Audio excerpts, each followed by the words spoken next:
as I have just said. I now take this opportunity to invite the chairperson of the Electoral Commission to proceed to the swearing-in podium for the swearing-in and inauguration protocols. Justice Simon Byabakama, please take the stage.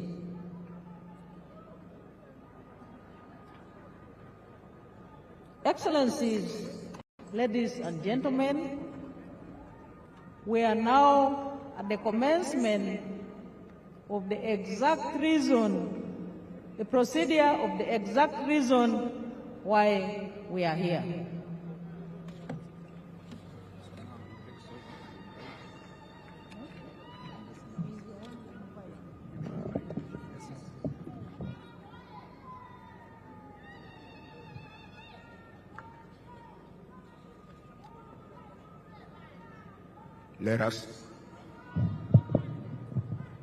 Let us first give reverence to the Most High God, who has enabled us all to gather here, breathing in this fresh air which is not paid for or supplied by anybody. We live in Him, of Him, and by Him. To Him, therefore, be the glory forever and ever. Amen.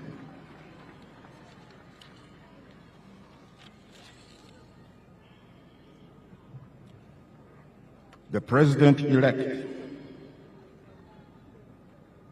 Yoweri Tuhaburwa Kaguta Museveni,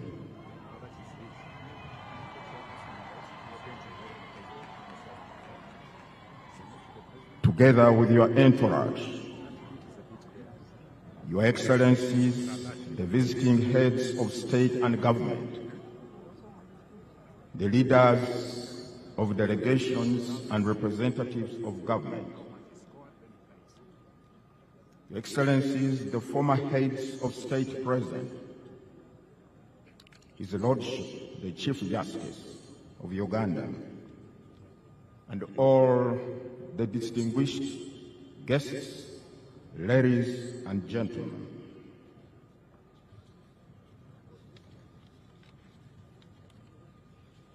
Let me have the honor, first of all, to introduce to you my colleagues, the members of the Uganda Electoral Commission, with whom we strive to navigate through the, at times, turbulent electoral waters.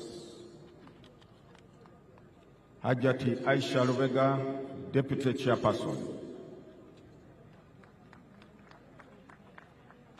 Commissioner Stephen Tashovia. Commissioner Peter Emerald. Commissioner Caroline Bainemadu. Commissioner Dr. Simba Kayunga Sali. Commissioner Anthony Okello. Together with our Secretary to the Commission, Mr. Richard Babo Kamugisha, and all the staff of the Electoral Commission who are here present. On behalf of the Electoral Commission of Uganda, I wish to welcome you all to this solemn occasion where we are about to witness the swearing-in of the President-elect of the Republic of Uganda for the next 5 years.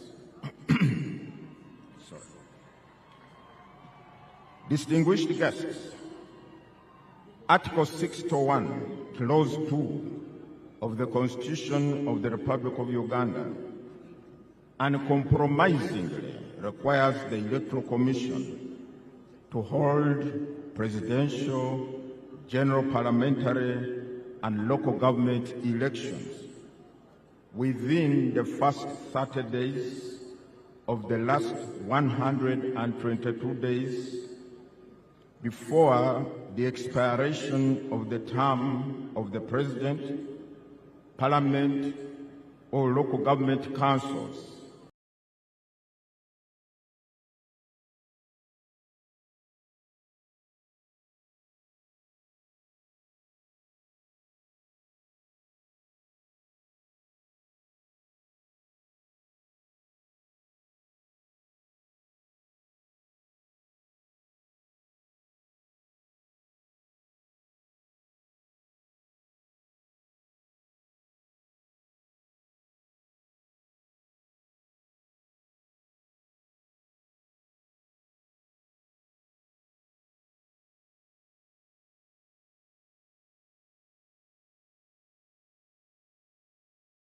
Clause 3 explicitly states that the office of the President shall become vacant on the expiration of the period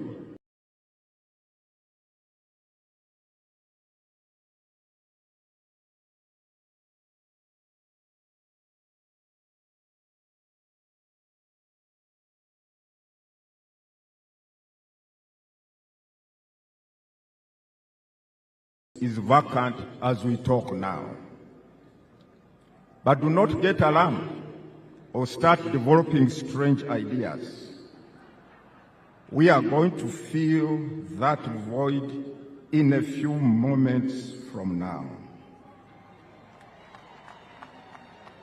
Accordingly, the Electoral Commission, in fulfillment of Articles 61(2) and 105(1) of the Constitution, organized, conducted, and held presidential elections on Thursday, the 15th of January, 2026.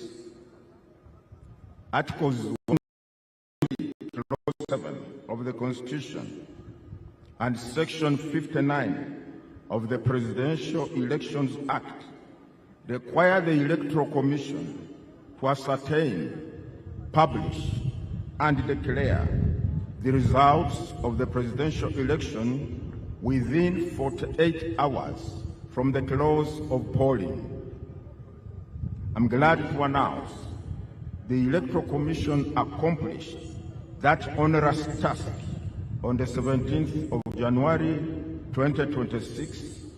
Let me unequivocally state it here that the Commission complied with all the requirements of the law regarding the handling of the results, right from the polling station to the district tally center and to the national tally center.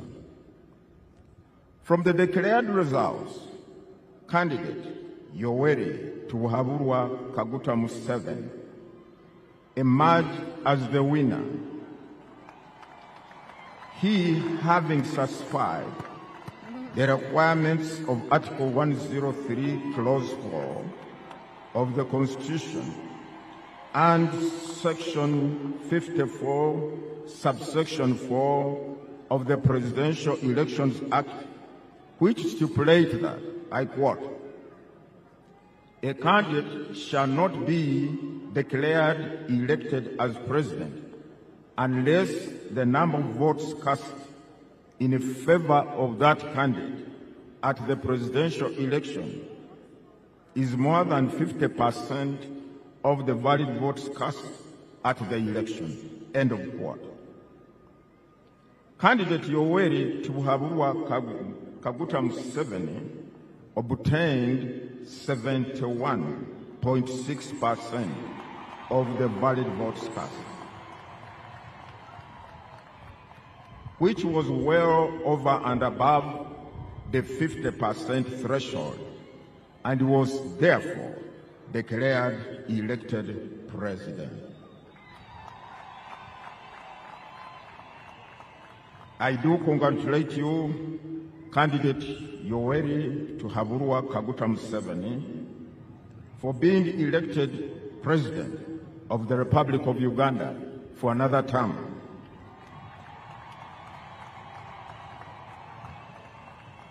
I also congratulate your team, which worked tirelessly to ensure that you secure this victory.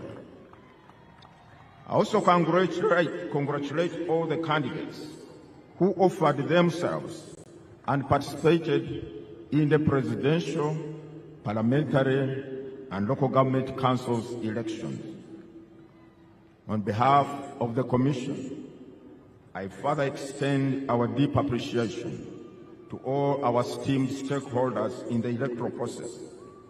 These include the government, which wholly and fully funded all the electoral programs, the political parties and organizations that offered candidates and also participated in this process, the civil society organizations, education organizations, the media, our development partners, security agencies, election observers, religious leaders, cultural leaders, among others, for all the support and the various roles you played to ensure successful, peaceful conduct and conclusion of the general election.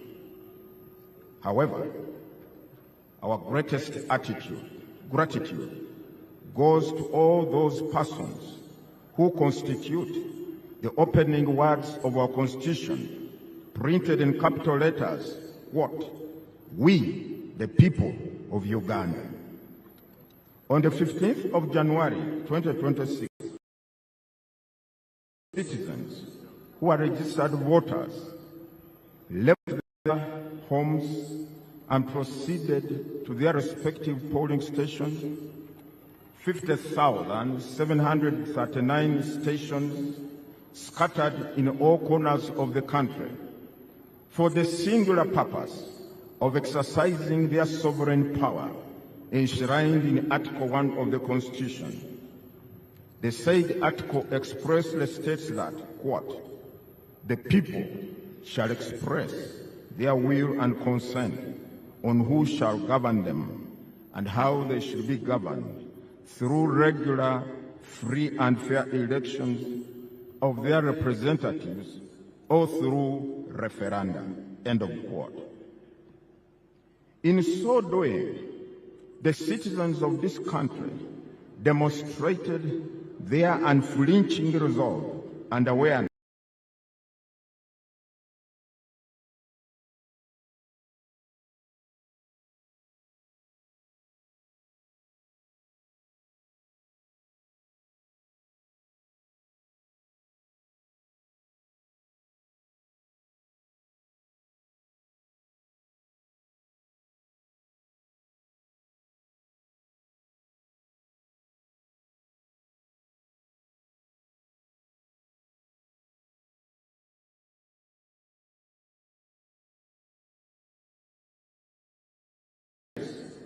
that the destiny of this country lies solely of peace and stability.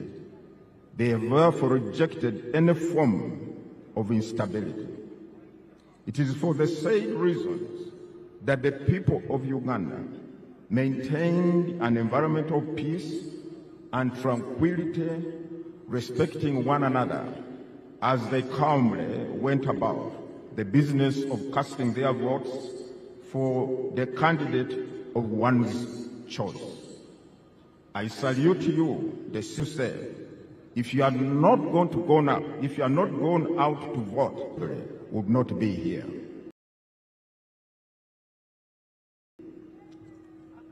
And now, on behalf of the Electoral Commission, ladies and gentlemen, I have the honor to introduce to you all the President-elect, the one whom, out of 8 candidates, the people of Uganda preferred, Yoweri Tibuhaburwa Kaguta Museveni. And I would ask him to step forward and come to the podium. Mr. President-elect, can you please come to the podium?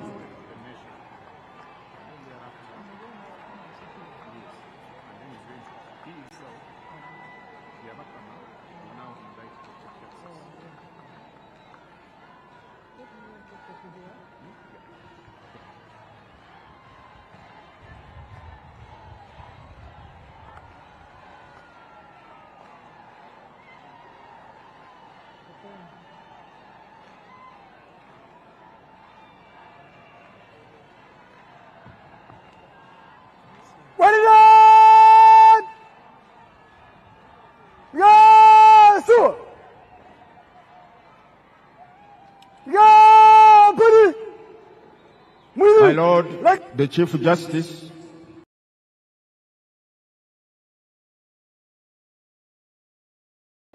I also ask you to come to the podium and preside over the Chief Registrar and the Head of Public Service and Secretary to Cabinet. Madam Lucy, please come to the podium.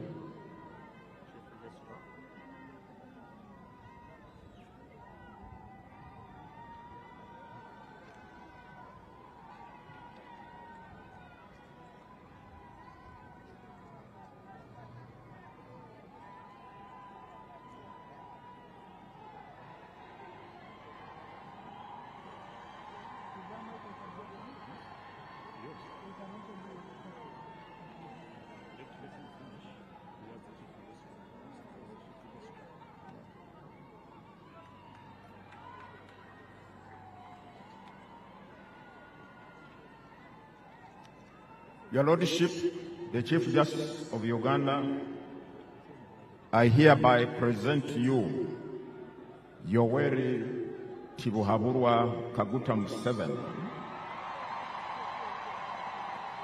the President-elect.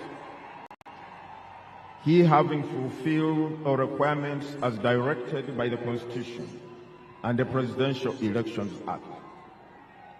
You can now proceed to administer the oath of allegiance and the oath of the President so that the people of Uganda can have the President they preferred after so many.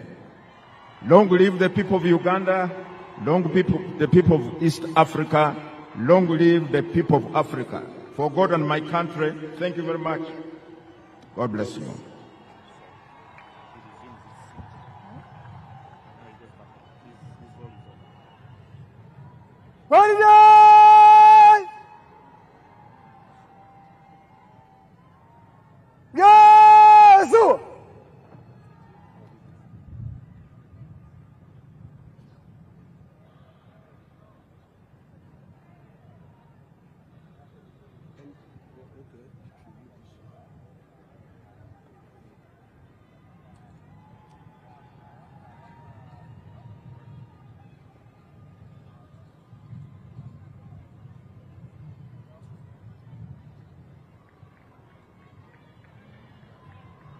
I,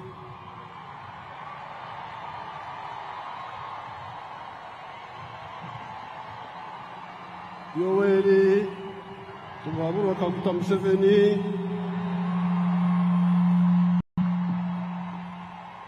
swear in the name of the Almighty God that I will be faithful and bear true allegiance to the Republic of Uganda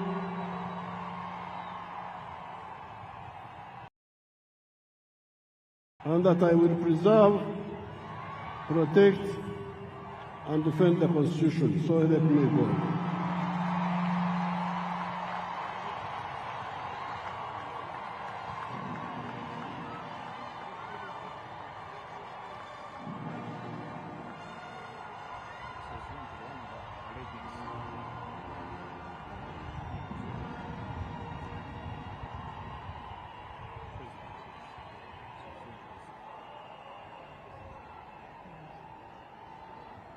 I, Yoweri Tibuhaburwa Kaguta Museveni, swear in the name of the Almighty God that I shall faithfully exercise the functions of the President of Uganda and shall uphold, preserve, protect, and defend the Constitution and observe the laws of Uganda, and that I shall promote the welfare of the people of Uganda. So help me God.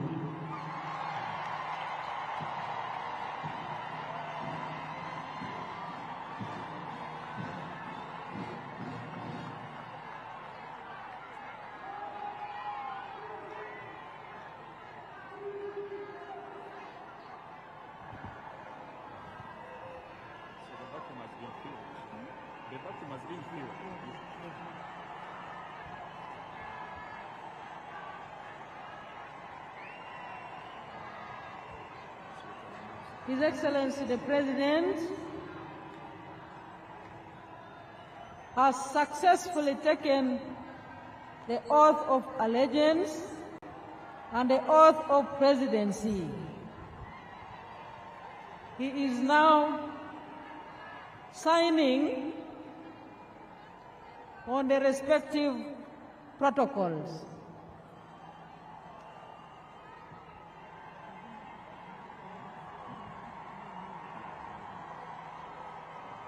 Excellencies, invited guests, ladies and gentlemen, we now have a new president.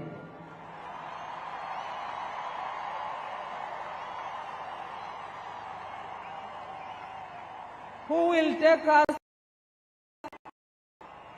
the presidential term 2026-2031. Thank you, NRM cadres. Thank you, NRM leaders. Thank you, NRM mobilizers.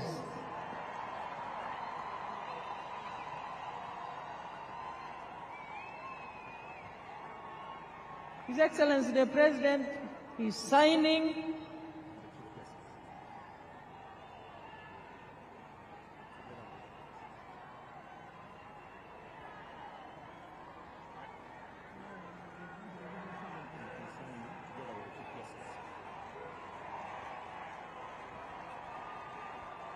and the Chief Justice is leading him through that procedure.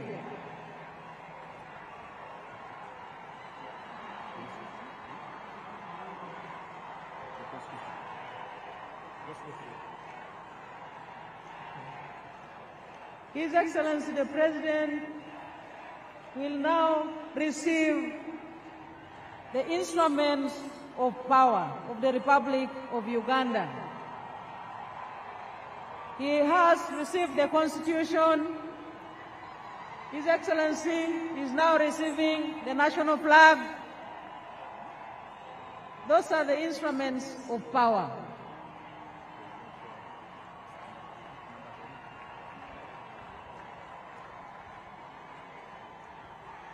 Next, His Excellency the President is going to receive the Presidential Standard Flag.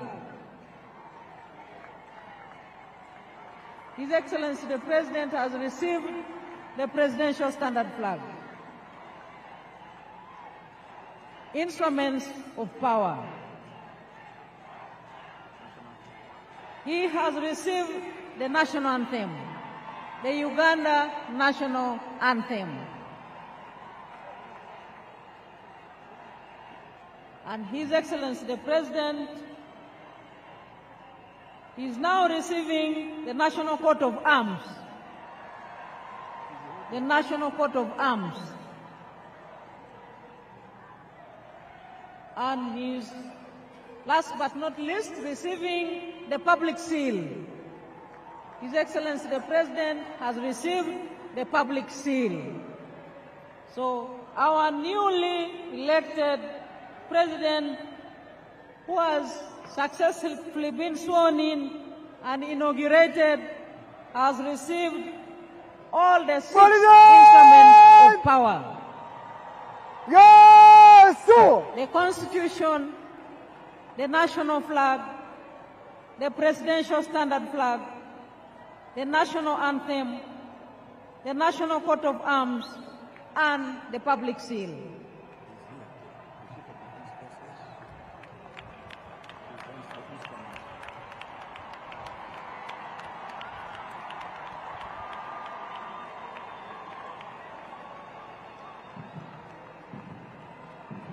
He has also received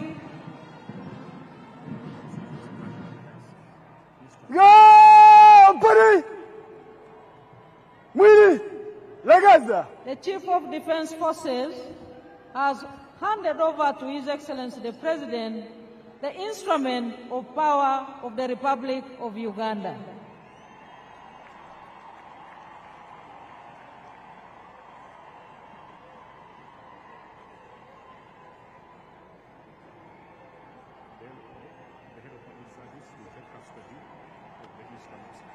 the head of public service, is the custodian of the instruments of power, and they have indeed been handed over to her.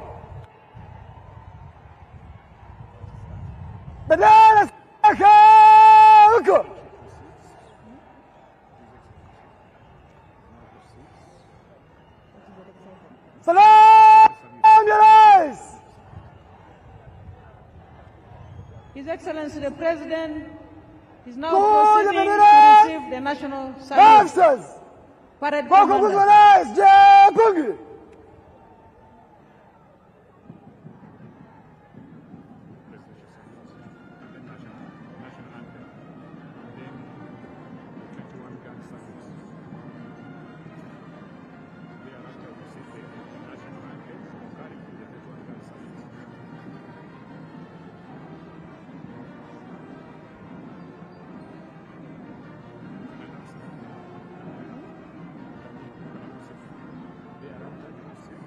After His Excellency the President receives the presidential salute, we shall have the national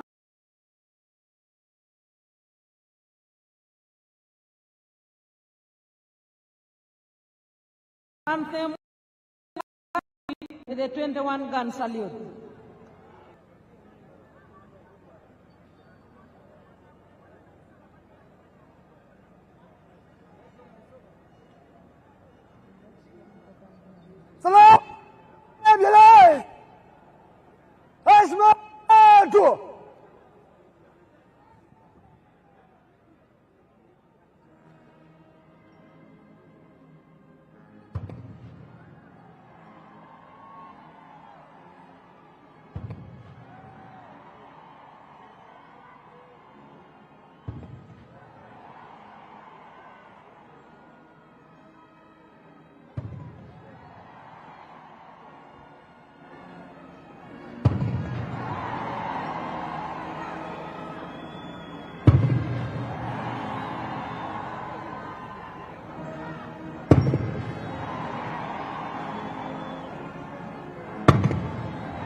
Mheshimiwa Rais wa Jamhuri wa Uganda na Amiri Jeshi Mkuu, gwaride rasmi la kuapisha lililoandaliwa na Jeshi la Ulinzi ya Wananchi wa Uganda iko tayari kwa ukaguzi wako, Mheshimiwa Rais.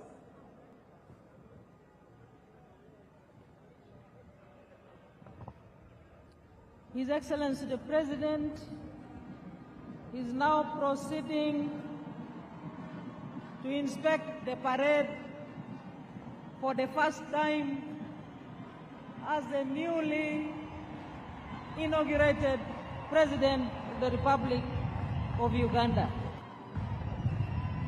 Excellencies, the presidential standard flag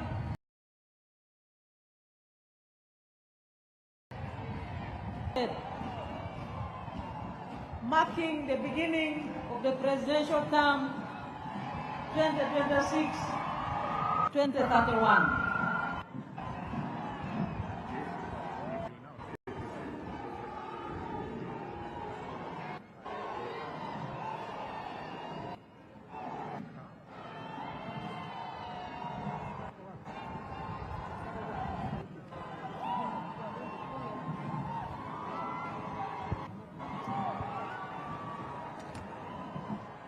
Your Excellencies,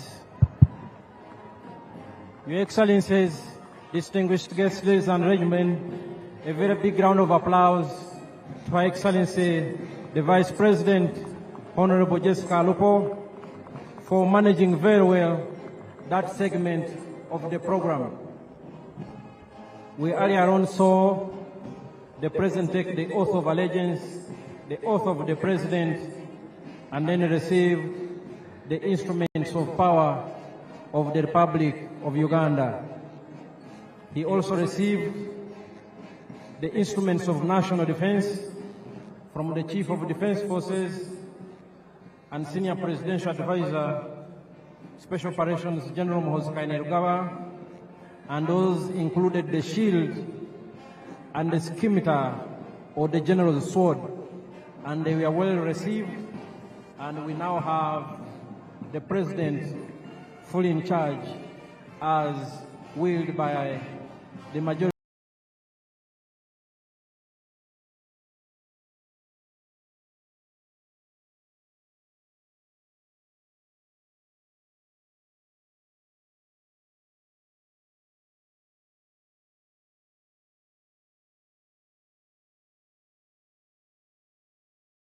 of the people of Uganda on 15th January 2031.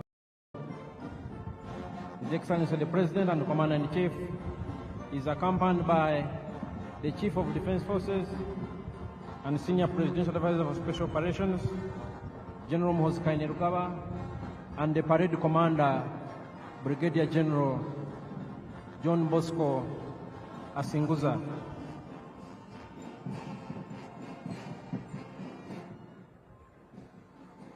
Once the President and Commander-in-Chief has concluded inspecting the parade, we will have the parade march past in slow and quick time,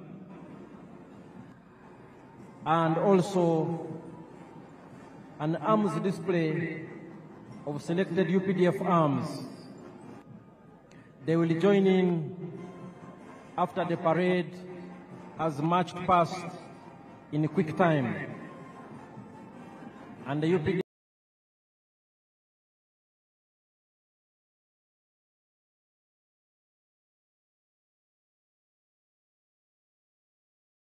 arms expected to join the parade are the UPDF Paradivision, the Motorized Infantry Division, some of our anti-aircraft systems, and finally, by some platforms of the Uganda People's Defense Air Force.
the newly sworn-in President of the Republic of Uganda for the new term 2026-2031 is still inspecting the parade.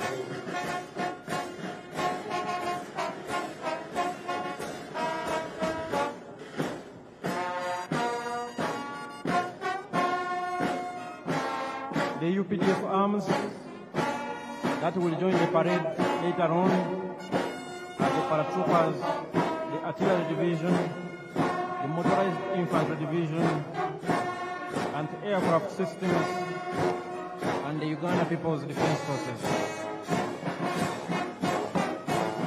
The Uganda People's Defense Forces will have, the Uganda People's Defense Air Forces will have the Cobra formation, composed of helicopters, the Sparrow formation, the Eagle formation,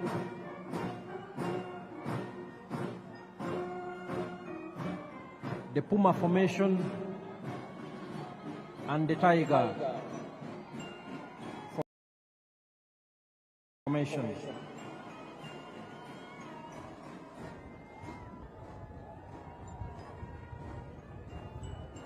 His Excellency the President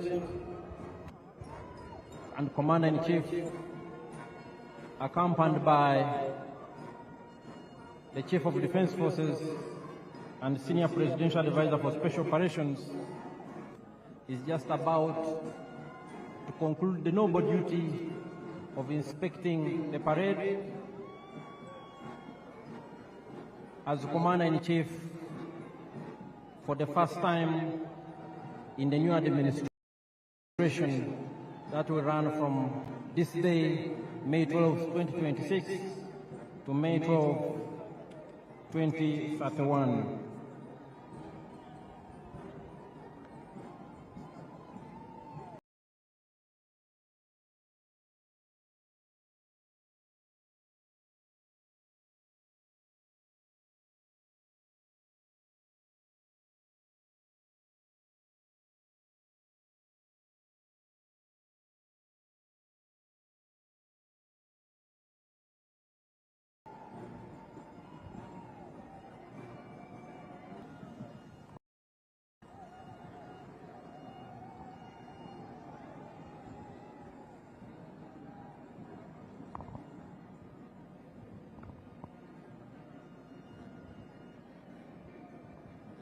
Mheshimiwa Rais, huo ndio mwisho wa ukaguzi wa gwaride ya kuapisha, na wao kuendelea na gwaride. Mheshimiwa Rais,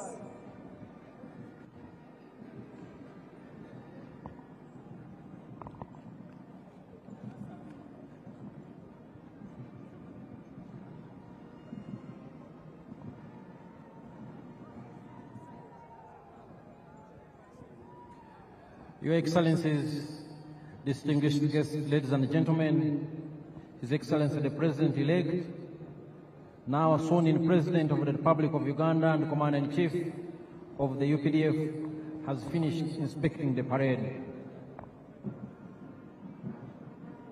He will shortly be ushered into his position, and then we will have the parade march in slow and quick time, followed by arms display elements that will also participate in the parade,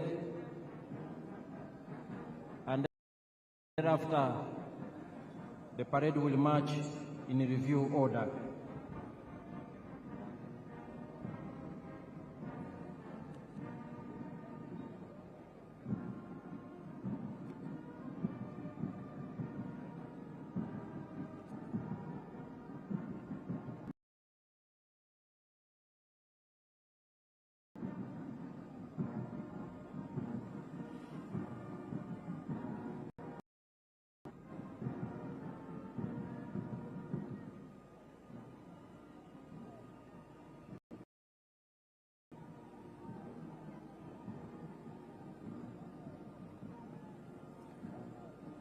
Earlier on, we witnessed the noble and constitutional duty performed by the chairperson of the Electoral Commission and the Chief Justice of the Republic of Uganda.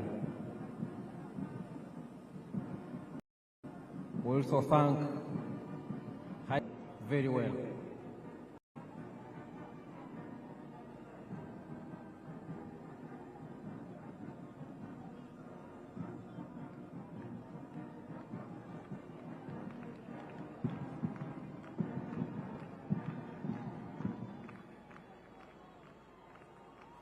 His Excellency the President is resuming his position in the very, very important persons tent, and thereafter the parade commander will take over and conduct the parade in slow and quick time.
The parade commander, Brigadier General John Bosco Singuza, has invited the brass band composed of the UPDF, the Uganda Police, and the Uganda Prison Service to assume their position as the parade prepares for the march past in slow and quick time.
Napita mbele kwa heshima, kwa mwendo wa pole na mwendo wa haraka. Kikundi cha kwanza chuongoza kwa ujumla, chapa miguu.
Your Excellencies,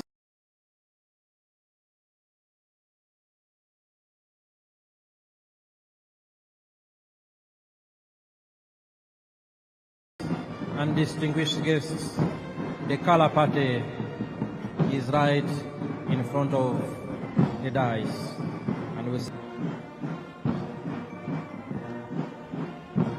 Your Excellencies and distinguished guests, the parade is now in slow march. Enjoy the parade.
Your Excellencies and distinguished guests, the parade has switched to quick march.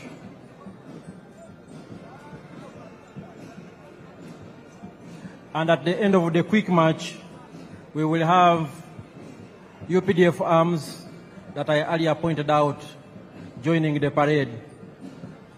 The paratroopers under the Special Forces Command, the Artillery Division, the Motorized Infantry Division, some of our anti-aircraft systems, and the air platforms of the Uganda People's Defense Air Force. A very colorful parade on a very auspicious occasion, and the weather is beautiful indeed. Just what we would have wished for.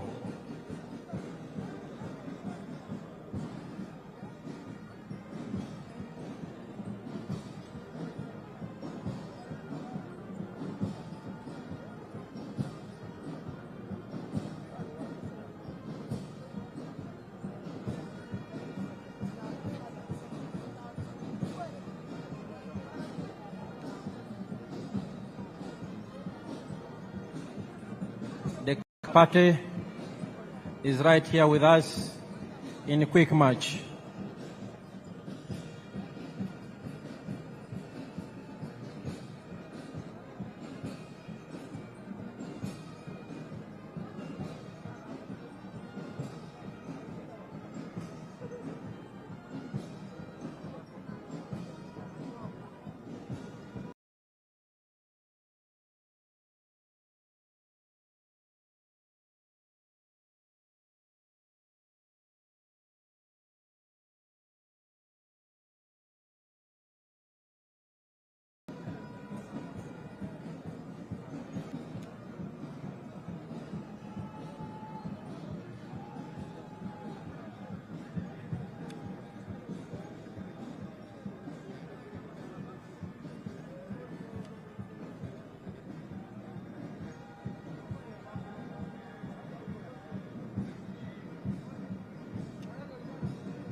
Your Excellencies, distinguished guests, ladies and gentlemen, like I had earlier alerted you, the parade is now being joined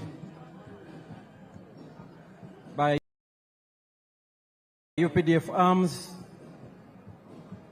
grounds anytime from now. But in the meantime, the arms display is led by the UPDF Artillery Division.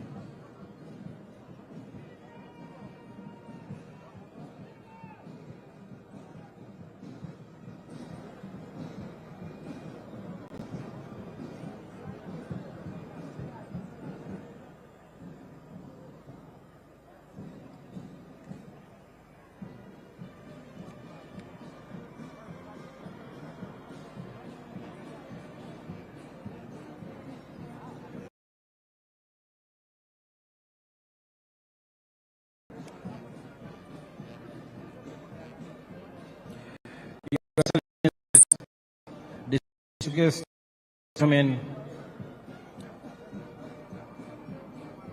what you are seeing now in front of you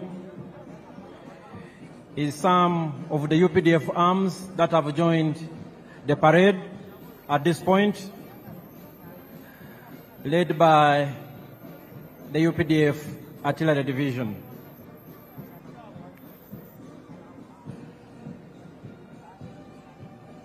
Your Excellencies and distinguished guests, the story of the UPDF has been told for a long time, but every time the story is as fascinating to listen to as the first time. The UPDF traces its humble beginnings to the National Resistance Army, a small guerrilla force that launched a protracted people's struggle in February 1981 under the indefatigable leadership and visionary leader of the resistance, General and tiny group of fighters, 42 in number, 27 armed, which attacked Kabamba February 6, 1981. In 1986, the NRA became the National Army, and upon the adoption of the 1995 Constitution, was renamed the Uganda People's Defense Forces. The NRA, now UPDF, has transformed over the years, and these are some of the very modern equipment in the possession of the Uganda People's Defense Forces that has ensured we keep the peace and security in our country and contribute to regional peace and stabilization operations. Your Excellencies and distinguished guests, in front of you are still elements of the UPDF Artillery Division.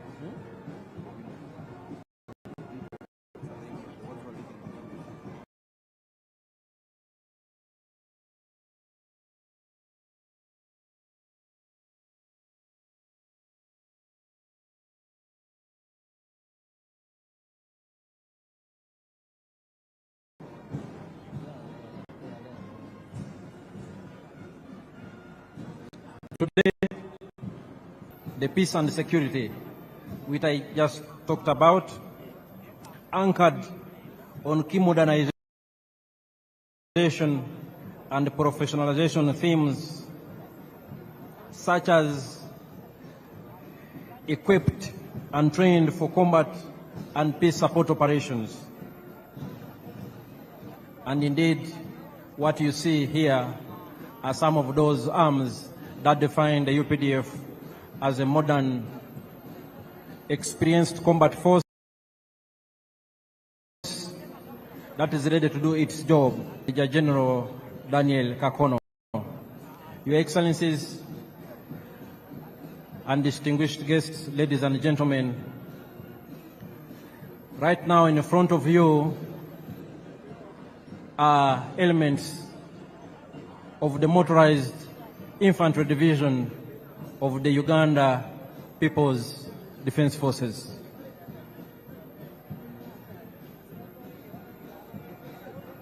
These are armored fighting vehicles, very important force multipliers on the battlefield that work closely with infantry troops to achieve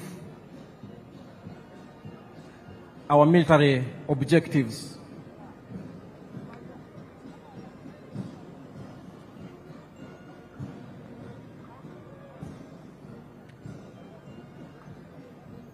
These are elements of the Motorized Infantry Division. The UPDF is equipped and trained for combat, and we are ready for any assignment as guided by the President and the Commander-in-Chief. The UPDF has also greatly enhanced its rapid deployment capability and our ability to sustain the tempo of operations in any environment. As you can see, the different arms of the UPDF imply the UPDF's well-attained capability to conduct joint combined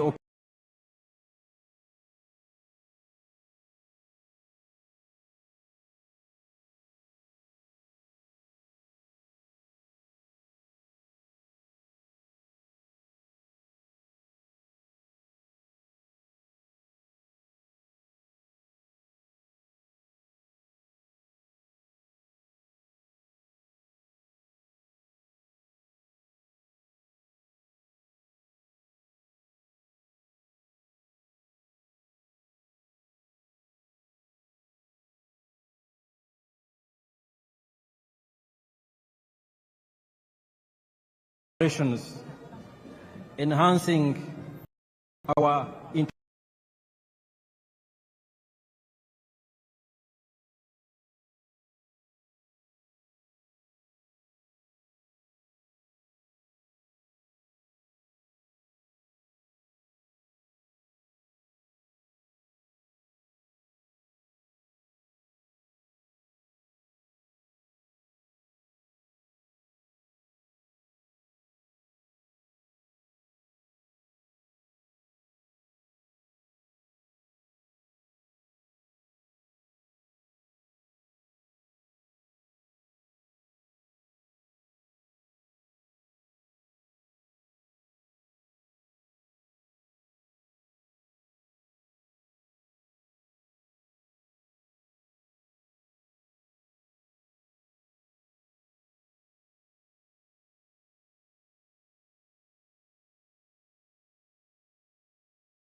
The Uganda People's Defense Forces are well trained, well equipped, and there is no task that is too difficult for the UPDF to achieve. Indeed, as a reminder,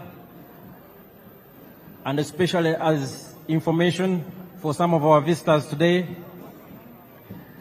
the NRA, now Uganda People's Defense Forces, since the 1995 Constitution, has decisively defeated close to 30 insurgent groups that sought to destabilize the hard-won peace and stability in our country. We are aware that our immediate post-independence history was nothing but volatile, a period of great instability that was characterized by military dictatorships and governments of the day that had no respect for human rights, that instituted state-inspired violence against defenseless citizens. And as the Motorized Infantry Division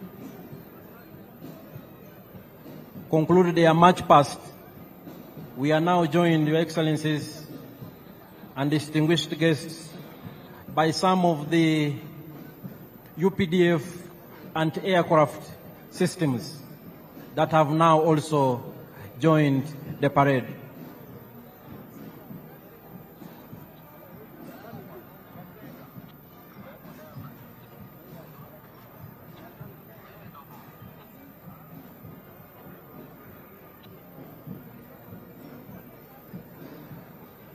What you are seeing before you are some of the UPDF anti-aircraft systems. They supplement the efforts of the Uganda People's Defense Air Force to keep Uganda's airspace safe and secure, and to engage from the ground hostile objects in the air within the territory of the Republic of Uganda.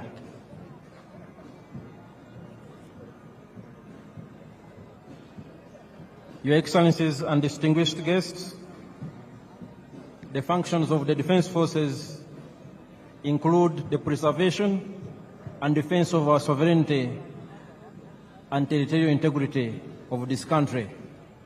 And as you can see, we are well equipped to undertake that function. We also cooperate with and support the civilian authority in national emergencies and other disasters. And most importantly, we promote and foster strong harmony, understanding between the Defense Forces and the wananchi.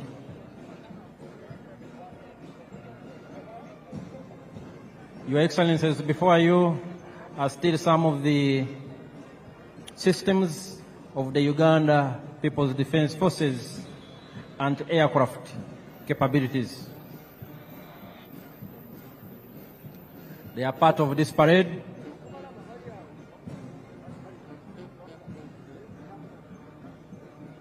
Any moment now, we will also witness the dropping of paratroopers on these very grounds. The other arm of the UPDF, the Uganda People's Defense Air Force, will also join the parade any moment from now, approaching these parade grounds from the eastern direction.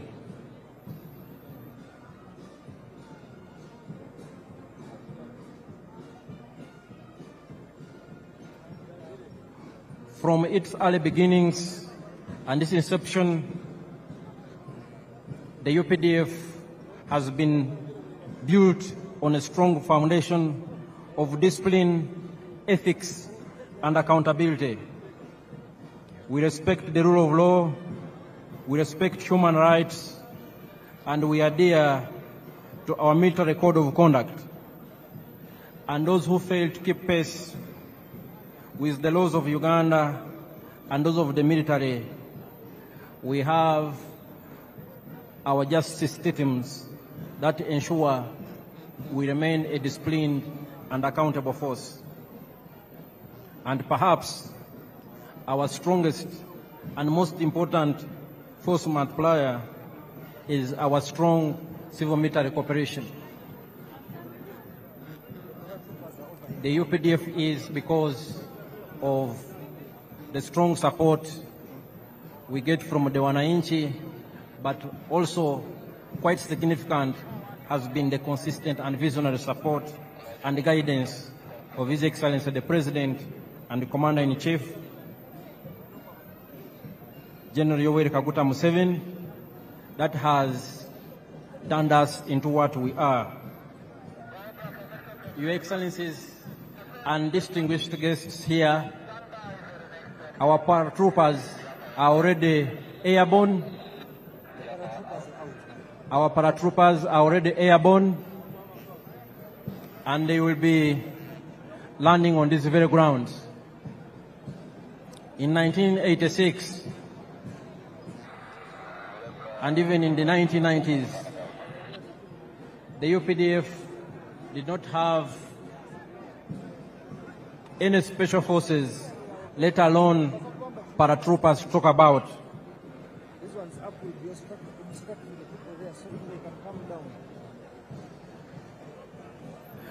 And in this respect, I want to salute the Chief of Defense Forces and Senior Presidential Advisor, General Muhoozi Kainerugaba, who was for a long time the commander of the Special Forces Command and who oversaw the development and improved capability of Uganda's Special Forces and the paratroopers whom we are about to see land on these very, very special ceremonial grounds here at Kololo. Our paratroopers are already airborne. Those who have and still possess good sight have probably already seen some, and they are descending here in a very controlled and orderly fashion. These are your own sons and daughters. Paratroopers, a very important element of the Special Forces Command.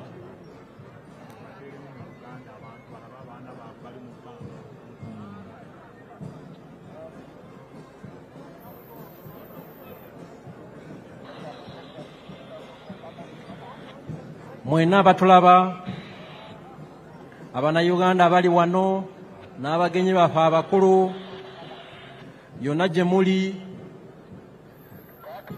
tuli ku mukolo wano e Kololo Ceremonial Grounds, mukolo mukulu, mukolo munene ogubadde gw'okulayiza omukulembeze w'eggwanga ayalondebwa n'Abannayuganda mu ngeri nnene nnyo ng'ayina 71.65% ey'obululu bonna. Paredi yaffe eyeggatiddwako n'ebimu ebibinja ebikulu ebya UPDF okubadde Artillery Division edduumirwa Major General Daniel Kakono, the Motorized Infantry Division edduumirwa Major General Charles Byanyima, UPDF and Aircraft Systems ezidduumirwa Brigadier General Kasauli, aba paratroopers, aba UPDF abadduumirwa Special Forces Command, Commander wa Special Forces gyali wano Major General David Mugisha Nyakikuru, ne Parade Commander aduumira ekibinja ekisooka kya Special Forces Group Brigadier General John Bosco Singuza, era nga ye Parade Commander olunaku olwaleero.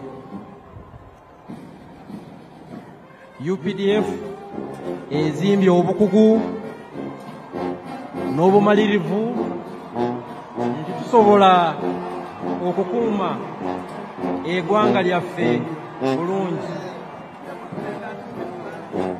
So waliwo omu paratrooper alandinze wano munamaje owa UPDF atuuse avudde mu bbanga. Buno bwe bukugu bwe tugamba obwa UPDF bwerina, era nga ebibinja bino byonna ebya UPDF bikolaganira wamu okulaba nti tukuuma eddembe mu ggwanga lyaffe ne mu operation zonna ze tubeeramu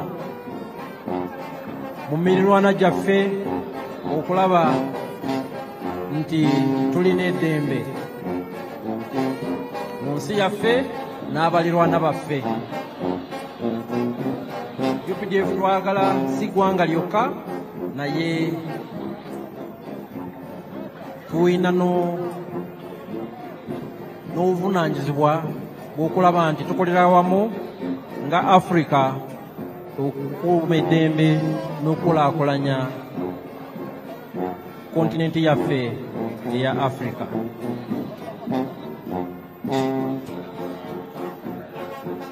Your Excellencies and distinguished guests, we've seen some of our paratrooper commandos who are landing. They descended from very high in the skies and they have joined the parade, and they were indeed part of the parade. Your Excellencies and distinguished guests, some of the air platforms of the Uganda People's Defense Air Force that I talked about earlier are inbound. They are approaching these parade grounds from the eastern direction. They are approaching these grounds from the eastern direction. They are led by the Cobra Formation. The Cobra Formation is composed of one Mi-17 helicopter piloted by Colonel Hassan Waiswa, and he is the pilot in command. It is in the front and it is carrying the national flag. We have another Mi-17 helicopter in the rear, and we have two escort attack helicopters, one Mi-24 helicopter gunship on the right and one Mi-28 helicopter gunship on the left. They are also part of the parade.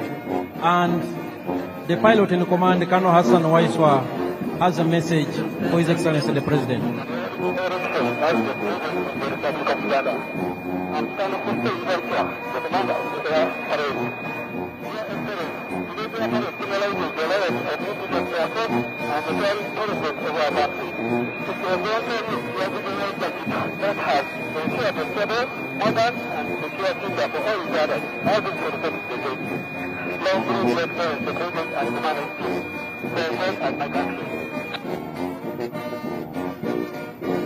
That was Colonel Hassan Waiswa.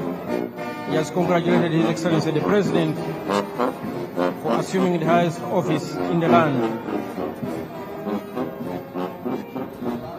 Your Excellencies and distinguished guests, ladies and gentlemen, the different arms on display of the Uganda People's Defense Forces indicate our acquired capabilities to engage in joint combined operations.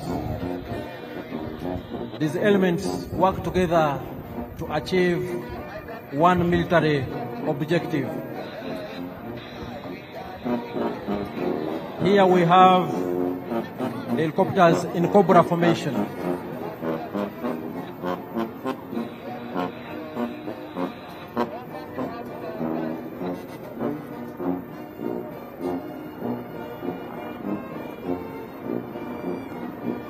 Here they are, and they are part of the parade activities.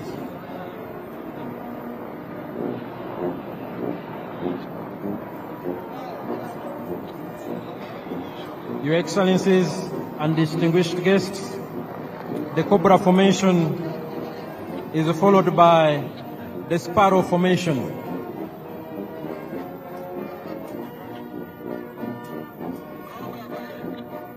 The Uganda People's Defense Air Force has different types of aircraft for different tasks, for different assignments, and all of them work together to achieve the same mission.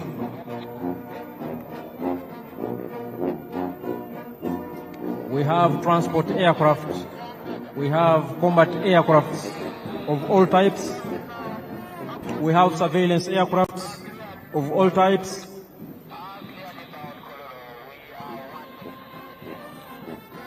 and we have aircrafts for different combat roles. Your Excellencies and distinguished guests, approaching the parade grounds is the Sparrow formation of the Uganda People's Defense Air Force, and they are part of the parade.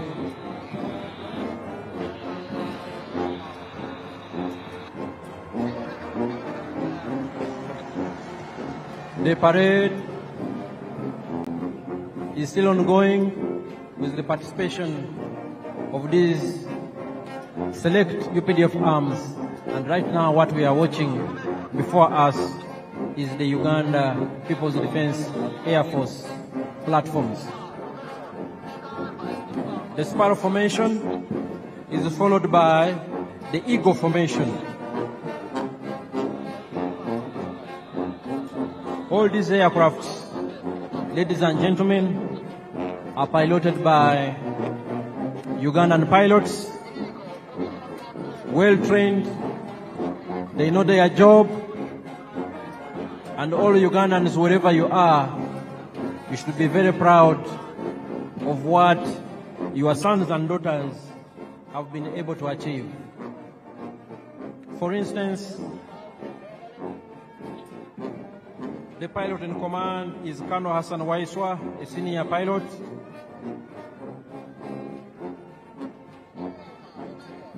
We have other pilots in helicopters we earlier saw. And flying overhead are the Eagle Formation, also of the Uganda People's Defense Air Force.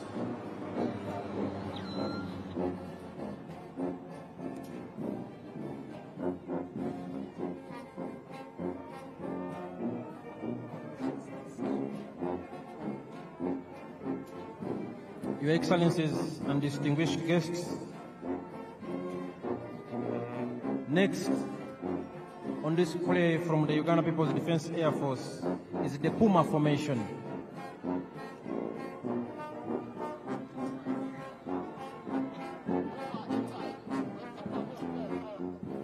The Puma Formation is inbound here on the parade grounds. Puma 1, piloted by Captain Nathan Mwebaza,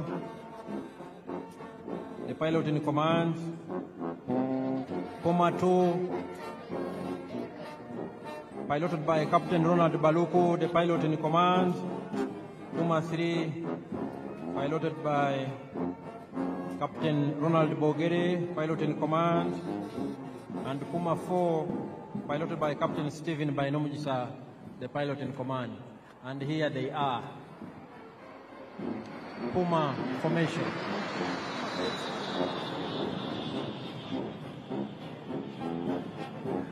Your Excellencies, distinguished guests, ladies and gentlemen, we will have one of the Puma 4 aircraft coming back here on the parade grounds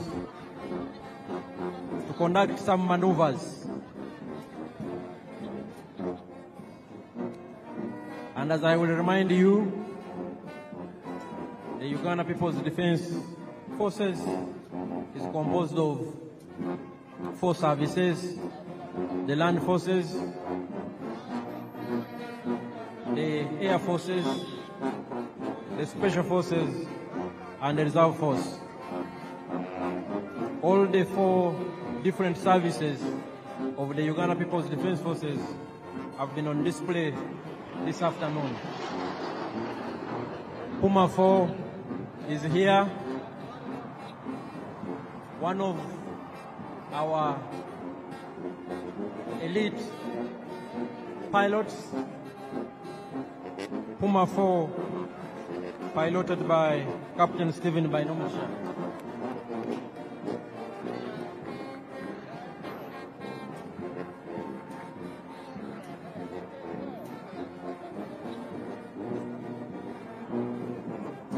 Puma 4 is coming for one more round. And Puma 4 will be followed by the Tiger Sukhoi. And it is also inbound on this very significant and special ceremonial grounds. It is here and will be joining the parade any moment from now.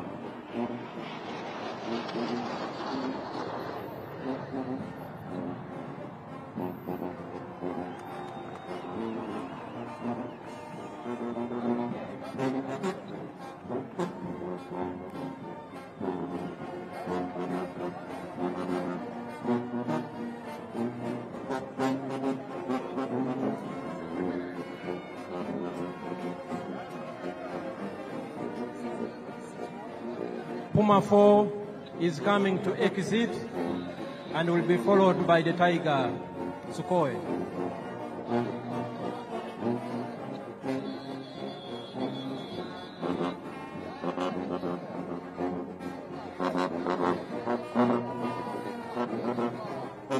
Puma 4 is now exiting the parade grounds.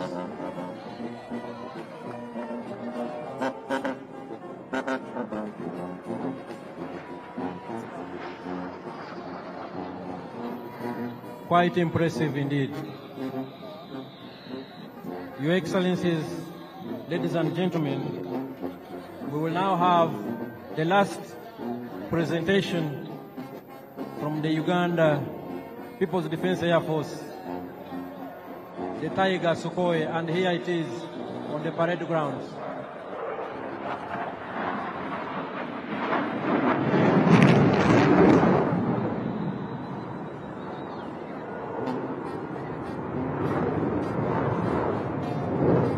The Tiger Sukhoi has joined the parade ground and is piloted by Lieutenant Emmanuel Sajabi, the pilot in command, and he is co-pilot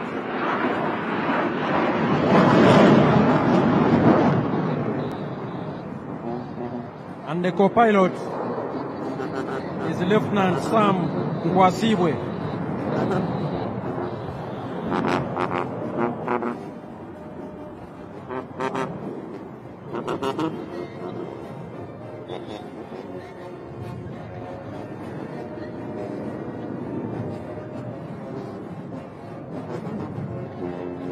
There it is, Lieutenant Emmanuel Sajabi and Lieutenant Sam Kwasibwe in charge of the Tiger Sukhoi.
The Tiger Sukhoi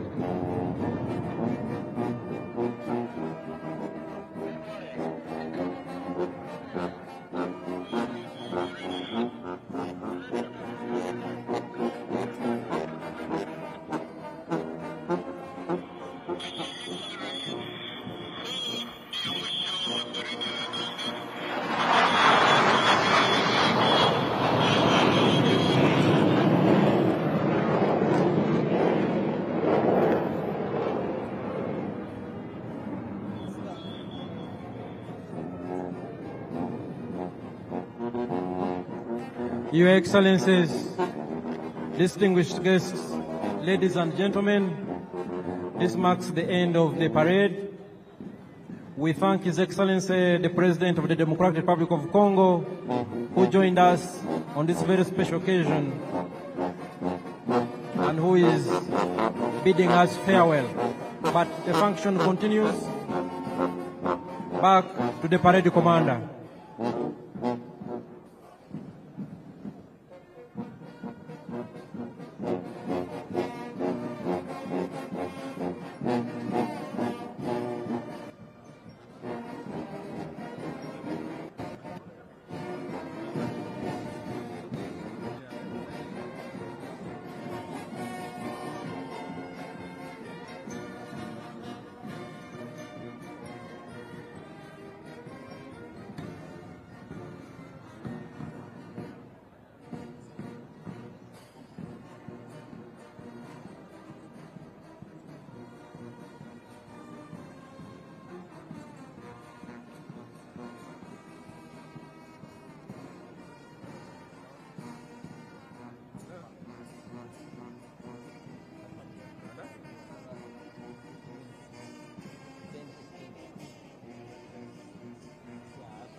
Your Excellencies and distinguished guests, that was the full UPDF parade.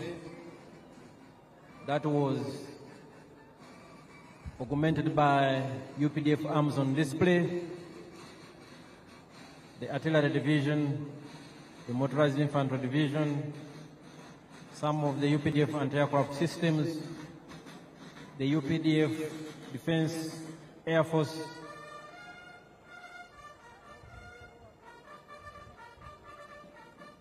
the UPDF Defense Forces Air Force, and the paratroopers under the Special Forces Command.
kafia shishwana tu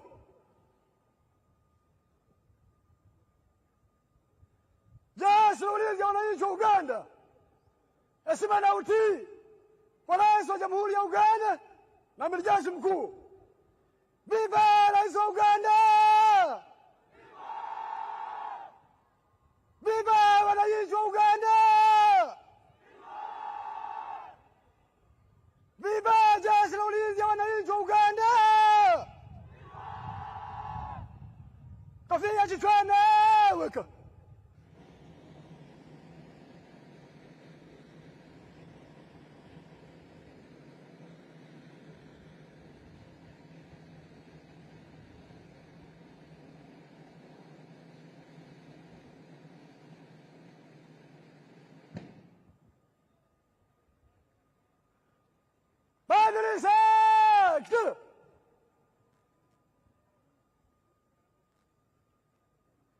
Bendera Samia wiko.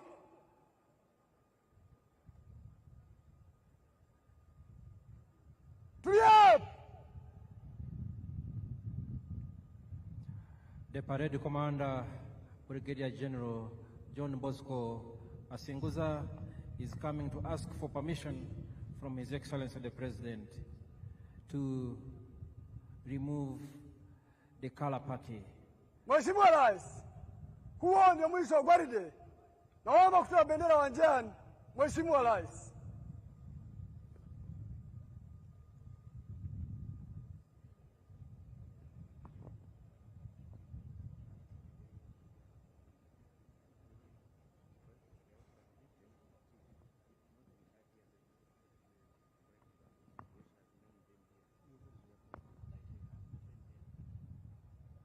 Tuwe bendera!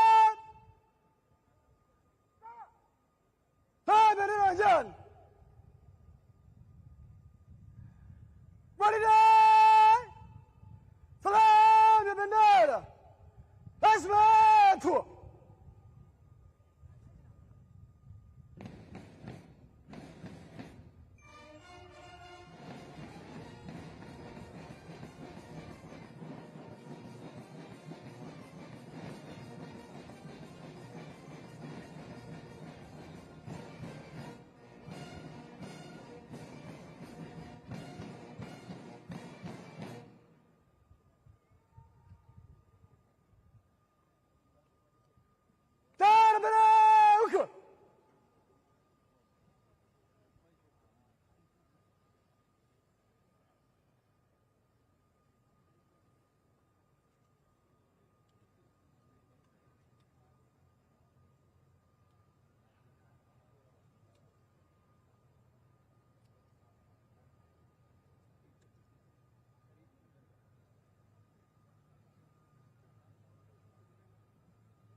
Your Excellencies and distinguished guests, the President and Commander-in-Chief, General Museveni, granted permission to the Parade Commander, Brigadier General John Bosco Asinguza, to march off the colors from the parade.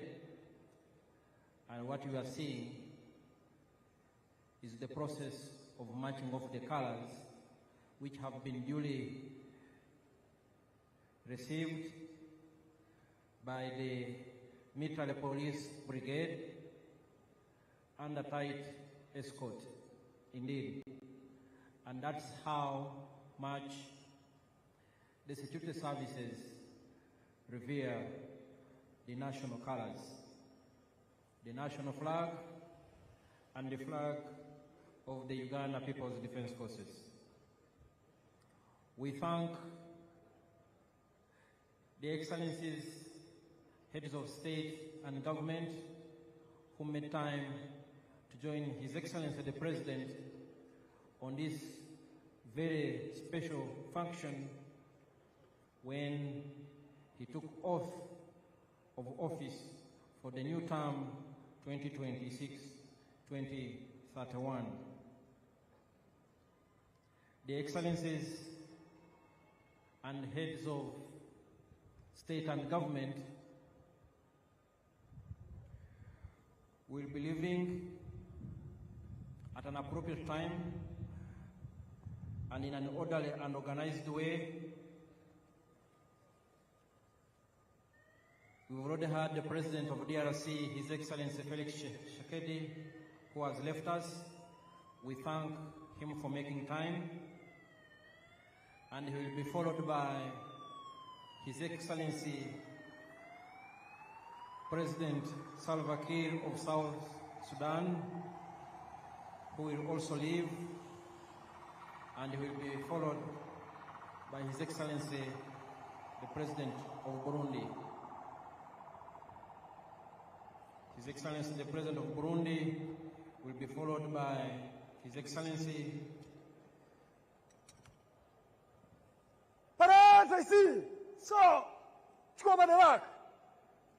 the President of Togo,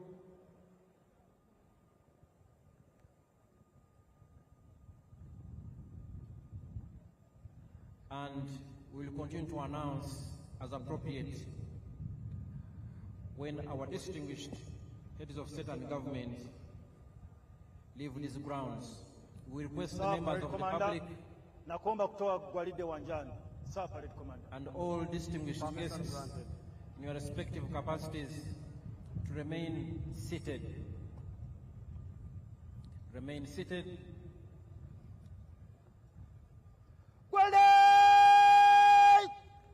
Gwanda tatoka wanjani kwa mwendo wa rap.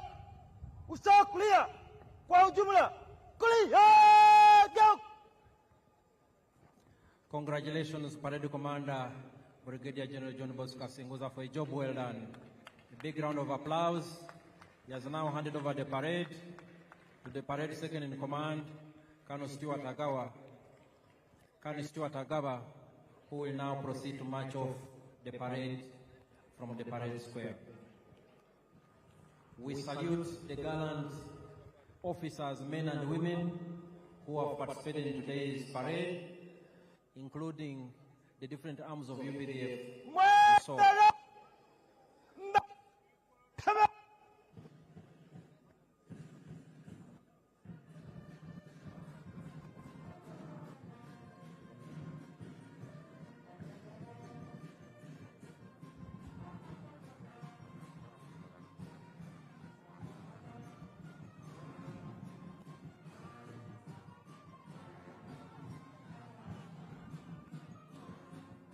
marching off. After that, they will be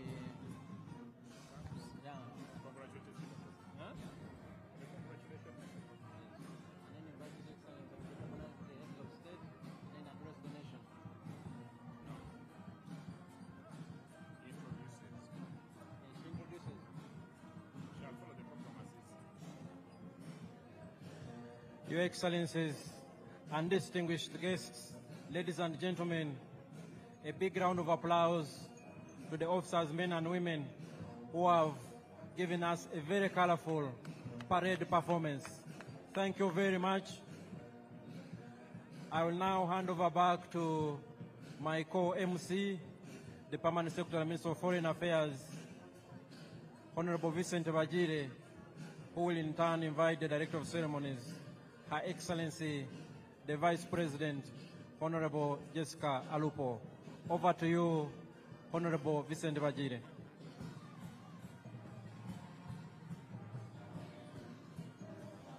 Thank you very much, Colonel Chris Magezi, indeed the commander of the parade, for that excellent job that you have done. Your Excellency and distinguished guests, the Director of Ceremonies, Her Excellency the Vice President, will now congratulate His Excellency the President upon assumption of the highest office in the land, and thereafter she shall introduce visiting heads of state and government to His Excellency the President. Your Excellency Jessica Alupo.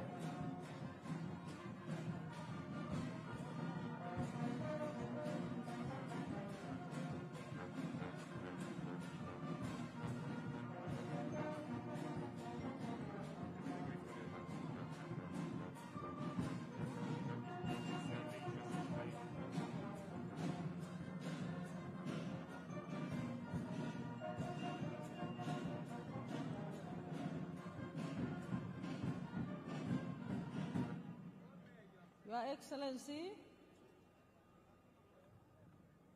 distinguished guests, the parade commander has taken us through a very spectacular parade,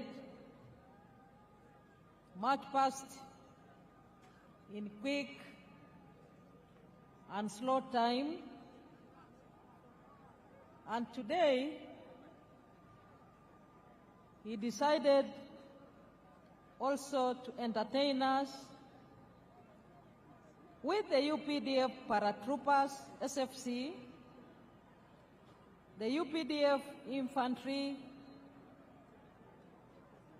Motorized Infantry Division, the UPDF Artillery Division, the UPDF Anti-Aircraft Systems, and the UPDF Air Force platforms. Excellencies, I believe that he deserves appreciation. Join me in thanking His Excellency, the President, and the parade commander. What the parade commander has done is a clear demonstration that the Commander-in-Chief is prepared to defend the national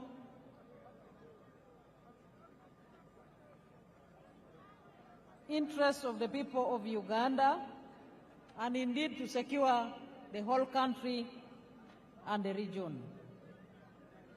Your Excellencies, visiting heads of state and government, and other distinguished heads of delegations, the Right Honorable Anita Among, the Speaker of Uganda Parliament, and your colleagues, the Speaker of the Senate of Kenya, the Right Honorable Kingi Amason,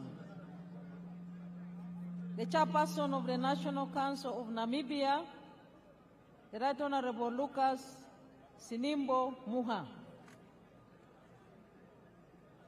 the Right Honorable Joseph Ngere Pasiko, the Speaker of the Transitional National Assembly of South Sudan, Her Excellency Mabo Memory Chinomona, President of the Senate of the Parliament of Zimbabwe, Right Honorable Joseph Ntakiru Timana, Speaker of East African Legislative Assembly, Right Honorable Dr. Ashebir Wolde Georgis Gayo, First Vice President of the Pan-African Parliament, Your Lordship the Chief Justice Flavian Zeija, the Chief Justice of Uganda, the Right Honorable Haji Moses Kigongo, the First National Vice Chairman of the National Resistance Movement, the Right Honorable Robin Anabanja, the Prime Minister of Uganda, the Secretary General of the National Resistance Movement, Right Honorable Richard Todwong, and your colleagues, Secretary Generals from sister parties, including Honorable Professor Abdel Karim Ben Barek, Secretary General of the National Liberation Front of Algeria, Honorable Dr. Asha Rose Migiro, Secretary General of Chama Chama Penduzi of Tanzania, the Honorable Mr. Fikile Mbalula, Secretary General of the African National Congress of South Africa, the Senator Hassan Omar Hassan of the United Democratic Alliance of Kenya, the Right Honorable Reverend Ndikuri Rio, Secretary General of the National Council of the Defense of Democratic Forces of Defense of Democracy of Burundi, and Honorable Dr. Akol Paul Kodit, Secretary General of the Sudan People's Liberation Movement of South Sudan, and the Zimbabwe African National Union Patriotic Front, the Right Honorable Abedlicho Mchube, Right Honorable Dr. Justin Nsengiyumva, Prime Minister of the Rwanda Patriotic Front, and the Honorable Atupele Austin Muluzi, President of the United Democratic Front of Malawi. My colleagues, ministers present, Excellencies, heads of diplomatic missions, honorable members of parliament and other political leaders present, our cultural leaders, our religious leaders, ladies and gentlemen. Your Excellency, I am now left with two brief items to present to you, and then I will proceed to welcome you to speak to us. And the first of the two brief items is to congratulate you. Your Excellency, I wish in a special way to welcome all delegations that have come from far and near to be part of this historic occasion. I take the singular honor to congratulate Your Excellency, the President of the Republic of Uganda, on your election victory and indeed on your swearing in and inauguration, which has just taken place. Your Excellency's score of 71.65% in the 2026 presidential elections is evidence of the massive support that you and the NRM enjoy in the country. Your victory in all areas across the country also symbolizes your achievements, popularity, and the comprehension by all the people of Uganda in the politics of interests. Allow me to use this very opportunity to congratulate and thank the NRM party that nominated you as their preferred candidate and supported your re-election. I would like to thank all the candidates that participated in the electoral process at the presidential level, members of parliament, and in all other local government electoral positions. A very warm congratulations and thank you to you all Ugandans that took part and exercised your right to choose leaders at all levels. In a special way, Your Excellency, I wish to thank all those who rendered support in any way that they did for you, our candidate, Yoweri Kaguta Museveni, during and after campaigns.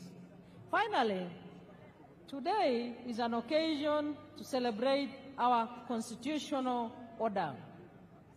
The preparation for the entire election process was done in accordance with the provisions of the Constitution. For that, I would like to thank the Electoral Commission for the meticulous preparation and execution of the elections under the law. This swearing-in ceremony is, therefore, a testimony that constitutionalism remains our pillar in exercising our mandate. I wish, in a special way, to thank the armed forces, the UPDF, the Uganda Police, Uganda prisons, and the intelligence services for securing the country during the entire elections period and for the peace and stability that has set the foundation for the economic growth of our country with the speculated $500 billion GDP annually in the very near future. Once again, Your Excellency, I extend my congratulations to you and wish you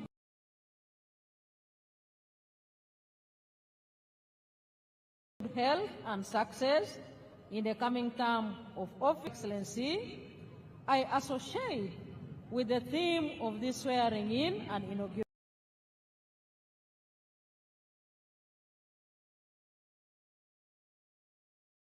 ceremony, I look forward to the new term of office.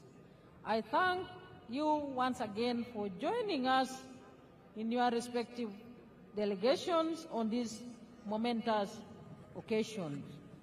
I am now left with one item, Your Excellency, and that is to quickly introduce to you the guests here present with us and all the people of Uganda. Firstly, Your Excellency, we are joined by His Excellency Hassan Sheikh Mohammed, President of the Federal Republic of Somalia.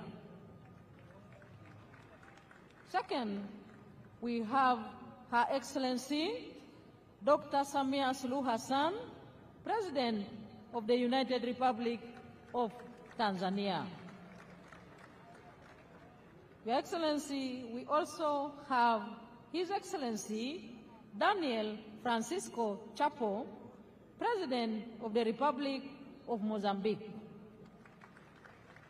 We have here with us His Excellency Fure Ezozina Gazimbe, President of the Council of Ministers of the Republic of Togo. And we also have His Excellency Salva Kiir Mayardit, President of the Republic of South Sudan. Your Excellency, we do have His Excellency Brahim Gali, President of Sahrawi Arab Democratic Republic. We also have His Excellency Felix Anthony Tshisekedi, President of the Democratic Republic of Congo. He left just a few minutes ago. Your Excellency, we are joined by His Excellency Rais Clotaire Oligui Nguema, President of the Gabonese Republic. And we do have His Excellency Evariste Ndayishimiye, President of the Republic of Burundi. And we do have His Excellency Taye Atske Selassie, President of the Federal Democratic Republic of Ethiopia. Your Excellency, permit me to introduce representatives of the heads of state and government here present. His Excellency Professor Kithure Kindiki, Deputy President of the Republic of Kenya. His Excellency General Dr. C.G. Chiwenga, and his dear spouse, Vice President of the Republic of Zimbabwe. We have Her Excellency Gabriela Savila Jimenez Ramirez, Vice President of the Bolivarian Republic of Venezuela. And we have the Right Honorable Dr. Titunga Elijah Ngurare,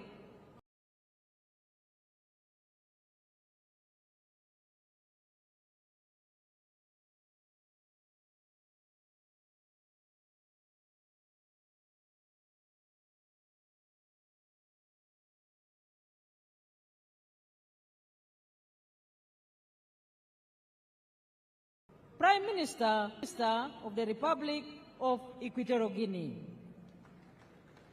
And we have Senator Thulisile Dala, Deputy Prime Minister of the Kingdom of Eswatini. Your Excellency, may I also take this opportunity to introduce to you the former heads of state and government who have graced this occasion with their physical presence. We do have His Excellency Olusegun Obasanjo, former President of the Federal Republic of Nigeria. We are joined by His Excellency Haile Mariam Desalegn Boshe, former Prime Minister of the Federal Democratic Republic of Ethiopia. Your Excellency, you are joined by His Excellency Jakaya Kikwete, the former President of the United Republic of Tanzania. We are also joined by His Excellency Uhuru Kenyatta, the former President. Thank you. Former President of the Republic of Kenya. Your Excellency, distinguished ladies and gentlemen, I further take this opportunity to introduce and welcome the following representatives of the heads of state and government here present. We have His Excellency Azuz Nasri, President of the Senate of the People's Democratic Republic of Algeria. His Excellency Losang Jamkan, Special Envoy and Vice Chairman of the Standing Committee of the People's Republic of China. We have Senator George Akuma, Secretary to the Government of the Federation of the Federal Republic of Nigeria. And His Excellency Abdoulaye Diop, Minister of Foreign Affairs and International Cooperation of the Republic of Mali. We do have Dr. Ohenyo Butale, Minister of International Relations of the Republic of Botswana. And we are joined by Her Excellency Olga Gisalaine Ebob Babakas, Minister of Social Development of the Republic of Congo. Your Excellency, we are joined by Honorable Angie Motsheka, Minister of Defense and Military Veterans of the Republic of South Africa. We have His Excellency Sheikh Kakbut bin Nahan Al Nahan, Minister of State for Foreign Affairs of the United Arab Emirates. We have Her Excellency Onishi Yohei, Parliamentary Vice Minister of Foreign Affairs of Japan. We have His Excellency Atta Sadorov, Leader of the Democratic Party of the Republic of Turkmenistan. And we have His Excellency Mr. Dionisio Manuel da Fonseca, Minister of State and Chief of Civil House to the President of the Republic of Angola. We have Honorable Bella Chakesova, Deputy Minister of Digital Development Communications and Mass Media of the Russian Federation. We have Honorable James Gaka, Deputy Minister of Foreign Affairs of the Republic of Ghana. We are joined by His Excellency Engineer Walid bin Abdulkarim Al-Kareji, Vice Minister of Foreign Affairs of the Kingdom of Saudi Arabia. We have Honorable Mr. Jayan Chaudhry, Minister of State for Education, Skills and Development of the Republic of India. We have Mr. Nicholas Checker, Senior Bureau Official for African Affairs of the United States of America. We have His Excellency Ambassador Aden Hassan Aden, Special Envoy of the Republic of Djibouti. And we have His Excellency Dr. Mutiba Luabelwa, Executive Secretary of the International Conference on the Great Lakes region. And we do have Honorable Ambassador Stephen Patrick Mbudi, Secretary General of the East African Community. And we have His Excellency Dr. Wokne Gebedehu, Executive Secretary of the Intergovernmental Authority on Development. And we have Your Excellency in our presence, His Excellency Ambassador Haddadi Selma Malika, Deputy Chairperson of the African Union Commission. We have His Excellency Wang Gong, the Special Envoy for the Horn of Africa of the United Nations. And last but not least, we have Excellencies, Ambassadors, and High Commissioners accredited to Uganda, representing respective heads of state and government.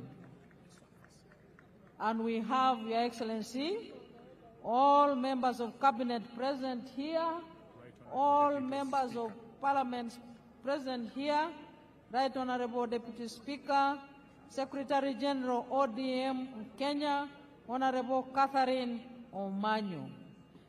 Your Excellency, it is now my singular honor and privilege to invite you to address us. The floor is yours, sir. Thank you, Excellency. Very nice speech. Your names are difficult. But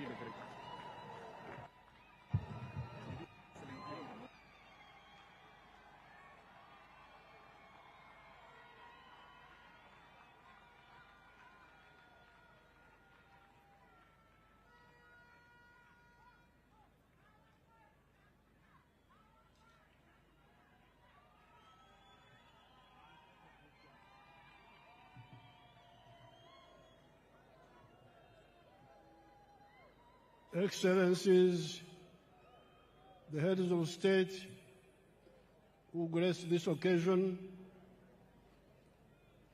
as you heard the presidents, His Excellency Ndayishimiye, President of Burundi, His Excellency Faure Ngasimbe, President of Togo, His Excellency Ibrahim Gali, Sahrawi Republic, His Excellency Felix Antoine Tshisekedi, Democratic Republic of Congo, our sister, Her Excellency Dr. Samia Suluhu, Tanzania, His Excellency Hassan Sheikh Mohamud, Somalia, His Excellency Oligui Nguema, Gabon, His Excellency Daniel Francisco Chapo, Mozambique, His Excellency Taye Selassie, Ethiopia, and His Excellency Salva Kiir, South Sudan, and the Vice Presidents.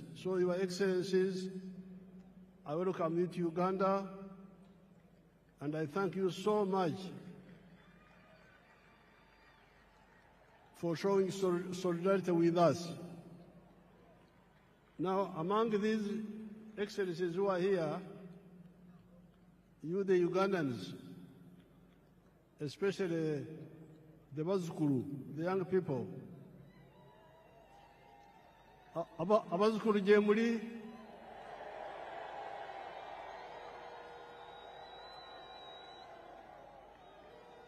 Gye muli naye ebisinga temufaayo kubyetegereza.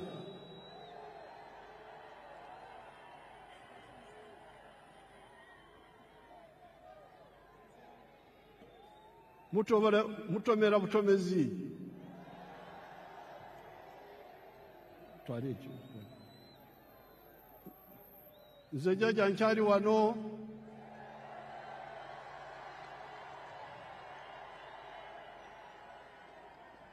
Ngenda kubasomesa.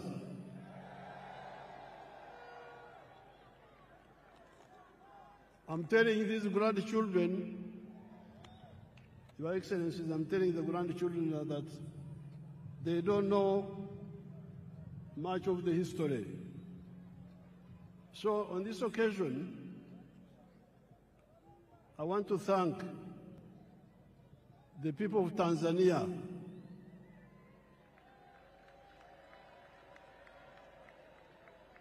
because we are here celebrating how Uganda is developing now, how UPDF is strong and so on.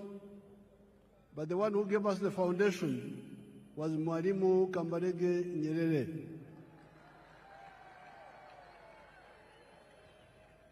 And I'm glad Our Excellency Samia is here, and I'm telling you in her presence, I'm telling you people.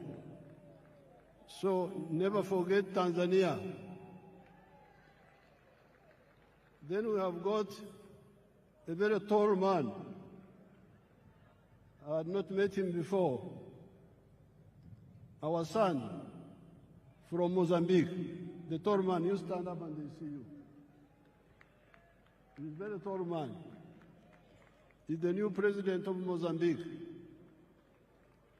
Mozambique, working with Mwalimu, are the ones who helped us to build this force which you see here.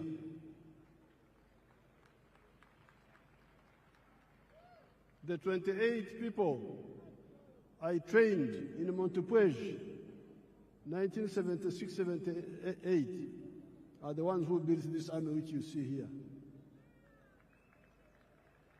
Then there is the Vice President of Kenya.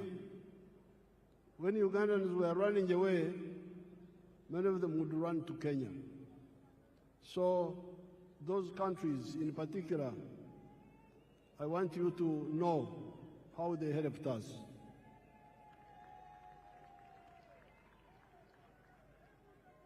I thank all the excellencies who have come here, and the vice presidents, and the prime ministers, and the ministers who have come here. They have shown solidarity with us. I thank them so much.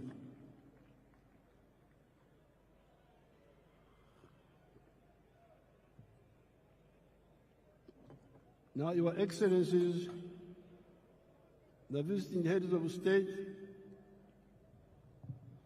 heads of government, and heads of delegations, Her Excellency the Vice President of Uganda and other leaders, all the wananchi, especially the Bazukulu, Mulimucha Bazukulu.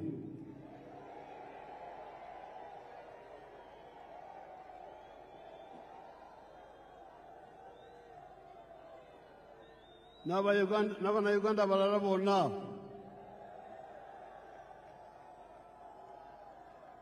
nafe abakadde temutwerabira.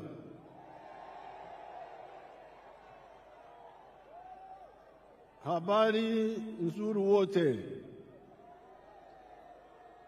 Mungu asifiwe. Apoyo Lubanga. Yebazibwe Katonda. Congratulations on the series of elections that we have been having ever since the 15th of January 2026. These were the presidential and parliamentary elections, district chairpersons, district councillors, sub-county chairpersons, and sub-county councillors. I especially congratulate our party, the NRM, for winning all those elections with big majorities. Abana Uganda, mwebale kuwagira NRM.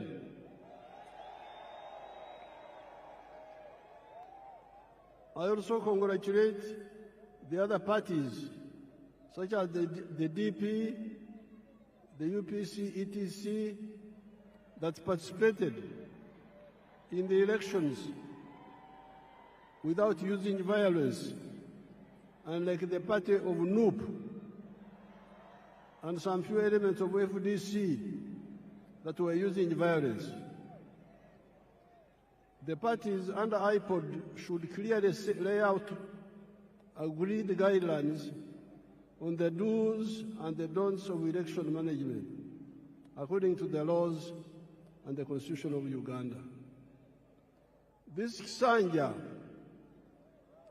Excellencies, is our term for a period. This Kisanja should be regarded as a Kisanja of no more sleep for all Ugandans.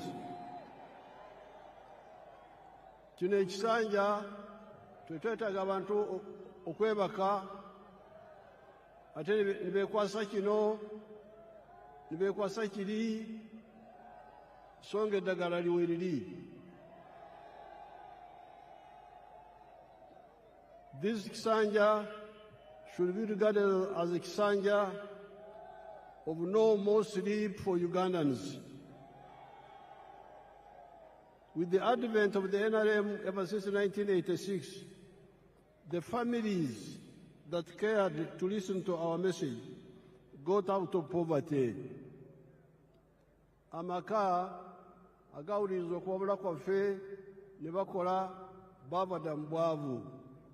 I'm telling these my Ugandans that the families who have listened to our advice and worked the way we advised them, they got out of poverty. Do you want proof?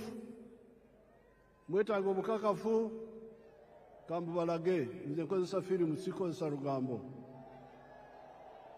Show us the real estate around Kampala. Show us. Mutulage.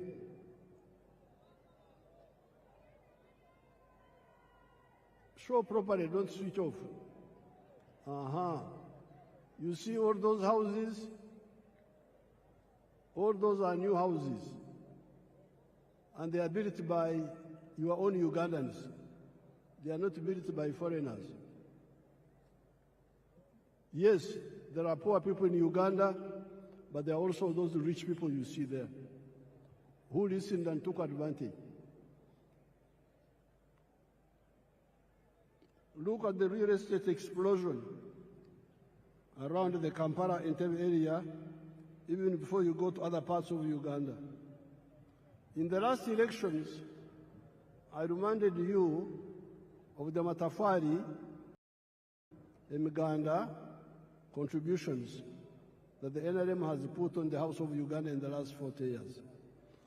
Excellencies, during the campaign, I told these young people that NRM in the last 40 years has put a matafari, which is our word for bricks,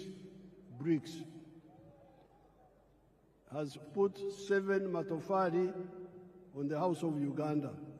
In other words, the NRM has made 7 contributions to Uganda in the last 40 years. The first one, peace brought about by the NRM ideology of rejecting the politics of sectarianism caused by the reliance by the opportunists on the ideology of emphasizing identity of tribes, identity of religion, instead of emphasizing the interests of wealth creators that depend on their own sweat and developed countries. This is brick number 1. When we rejected the politics of sectarianism, of identity, of tribe, of religion. That's how we're able to unite the people. That's why we win on the first round, because the majority of the people are always with us. All these Bisanja, all these terms, 7 terms, we have never had a real run. We have never had anything below 50%. Why? Because we emphasized the politics of unity, not the politics of sectarianism, not the politics of identity, religion, tribes. If you say religion, there's no religion in Uganda which is majority. If you say sectarian tribe, there's no tribe which is majority. We will not get these numbers. So this is brick number 1, which we put on the Uganda House. Second point, development in the form of economic infrastructure, such as roads, electricity, the piped water, the railways, airports, telephones, etc., and social infrastructure in the form of schools, health centers. You can see some of those there on the screen.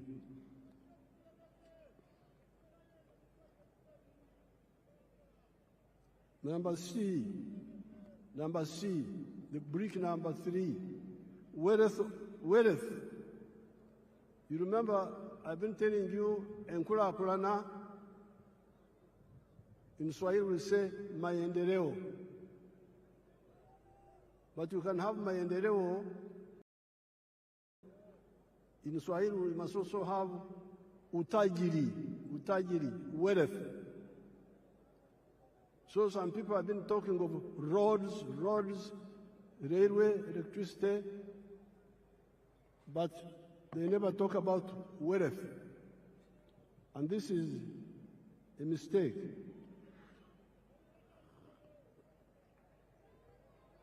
So, from the beginning, we have been telling you that maendeleo, enkulakulana, development, yes, but utajiri, wealth, must be there. Obugaga. And the wealth is by whom? Utajiri ni wa nani? Unaweza kuwa utajiri wa serikali, utajiri wa watu binafsi, utajiri wa familia, utajiri wa company. The wealth can be for the government, parastatal, can be for the individuals, can be for the family or companies. So it is very crucial.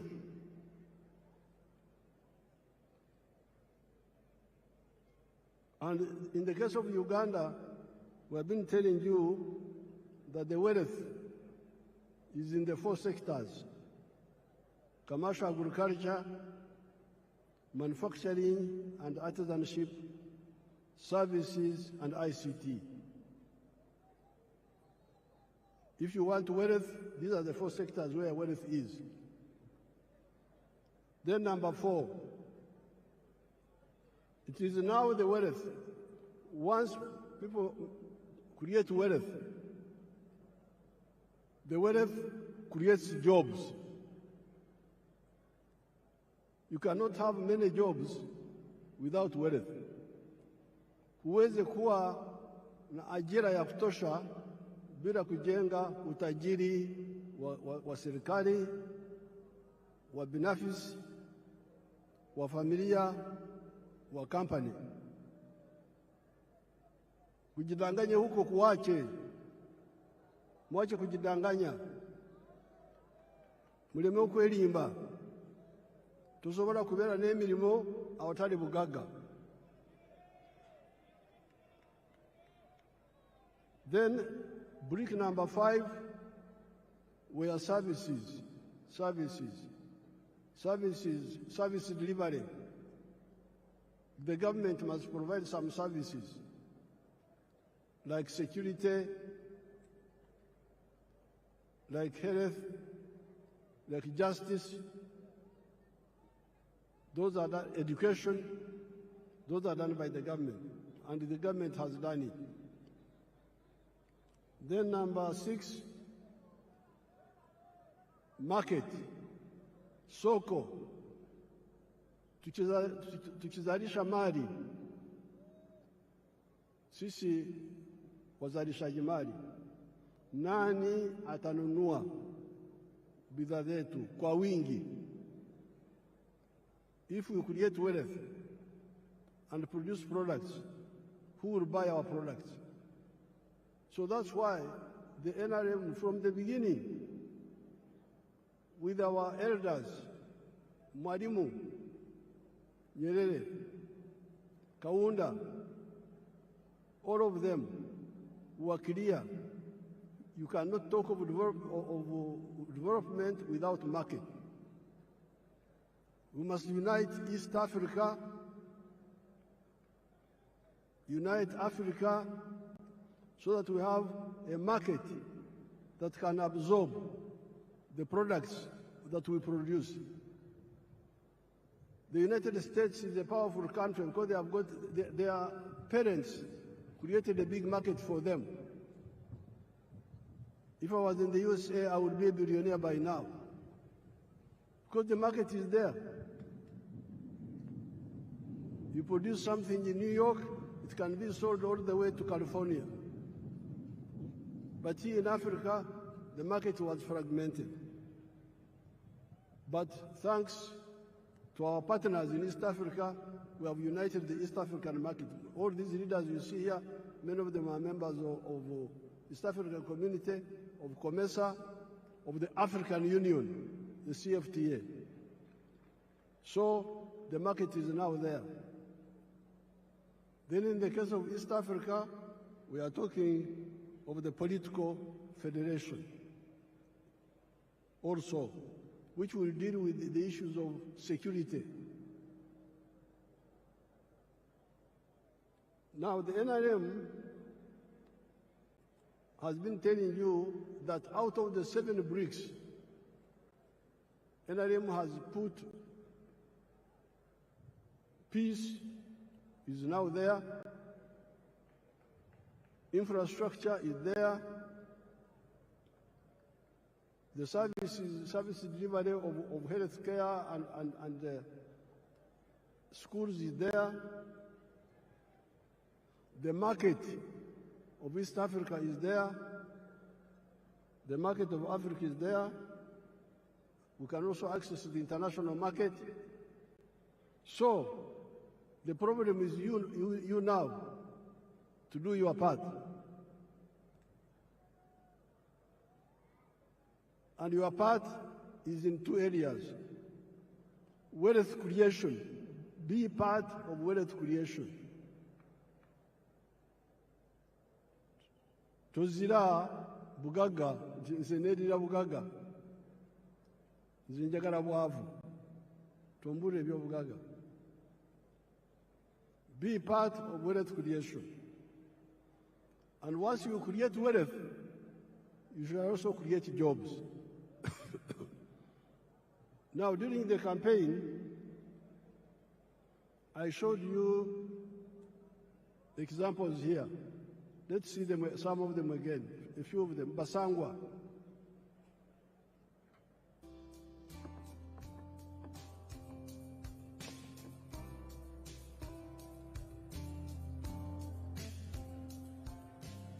Basangwa Johnson, Managing Director wa Jaka Poultry Farm. Jaka Poultry Farm yaganibwa Bukwenge, Kamuli Municipality, Kamuli District. In 2007, twatandika obulunzi nga tutandikira mu Kamuli County Council by then, mu plot yali 50 feet by 100 feet.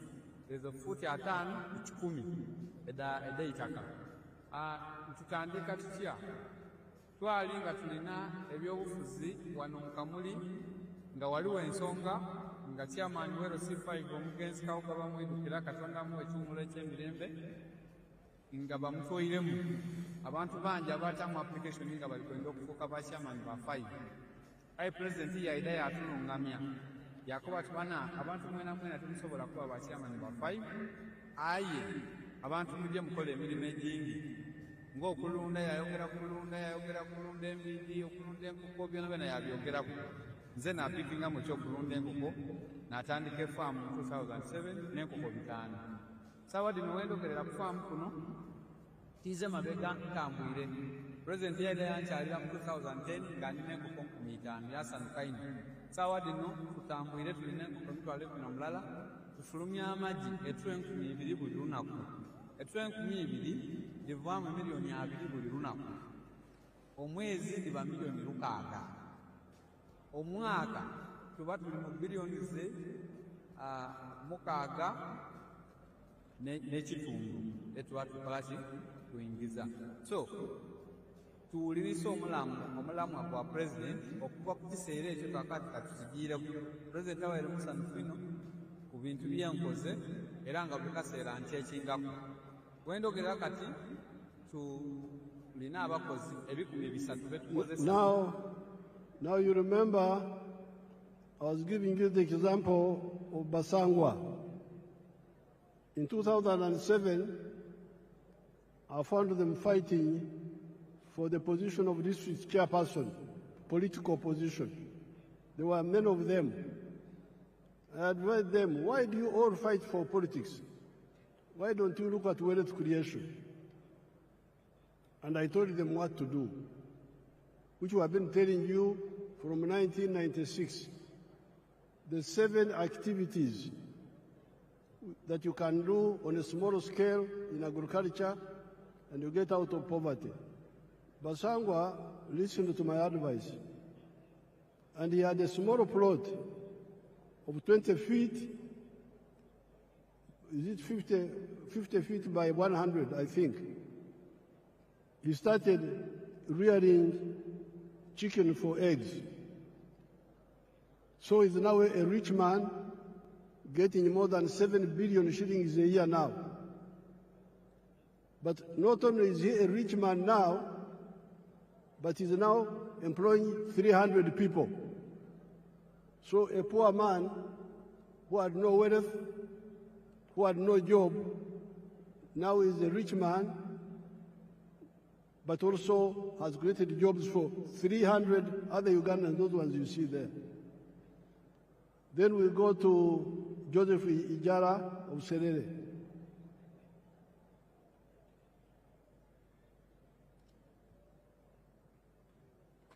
Hello, my name is Joseph Ijala. I am the proprietor of Taifa Farm, which is located in Sherehe in a place called Kakusi, where we are. And in Taifa we have dairy, poultry, and we also make laundry basso.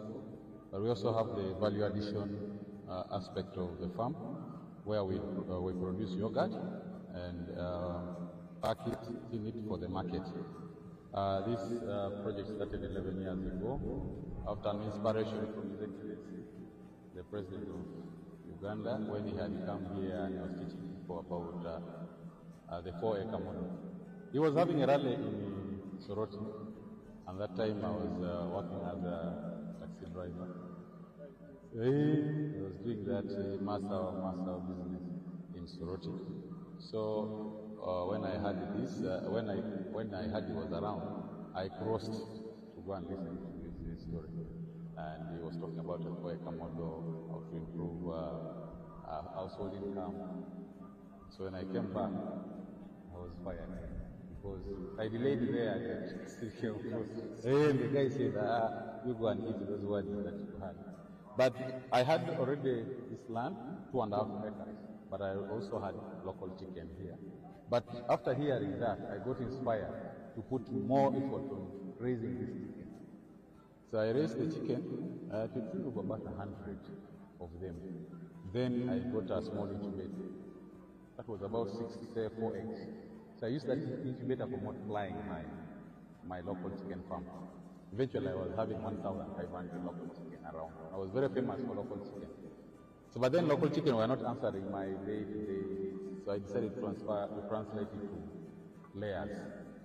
In Taifa Farm, we have 10,000 layers, which give me about 310 trays per day, and each tray goes at a price of 10,500.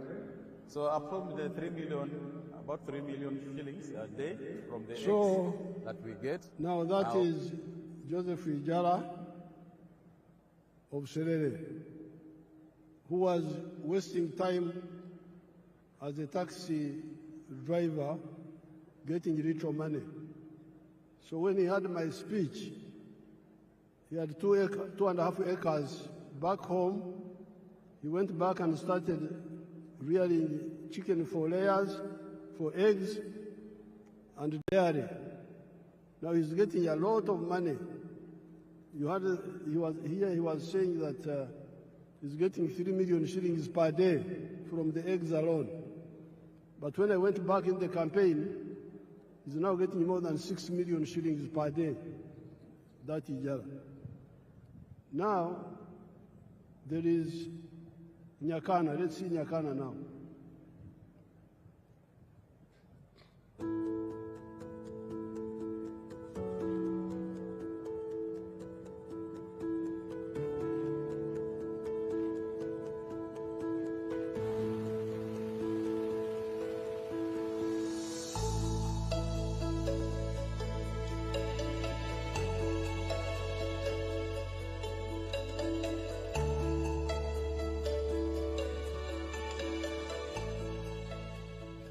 My name is Nyakana Richard from Rwengaju. This village is called Rwengaju village in Kalbarole, Poto City.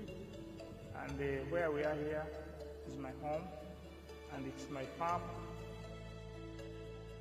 The biggest landlord in this village of Rwengaju is having 7 acres. People are surviving on quarter an acre, half an acre. 80% of the population here, they are on half an acre. They are on quarter an acre. This farm and this home is seated on 1.25 acres. It is surveyed land. And 1 acre of land here, where we are here, is costing 80 million Uganda shillings. It is very expensive to buy land. Our farm is called Kana Farm. It is having 4 economic activities. Number 1, we are in zero grazing of dairy cows. Number 2, we are in poultry, majorly for layer birds. Number 3, we are in feed processing for livestock. And number 4, manure production. The screen is disturbing us. With the poultry, we have 8,500. But Nyakana is using 1.3 acres. He earns net more than 240 million shillings a year and is employing 15 people. Now, this is in 1.3 acres. Uganda has got 40 million acres of good arable land. If only 7 million acres were used the way Nyakana has done it here, just 7 million of the 40 million would create 105 million jobs, more jobs than the whole population of Uganda.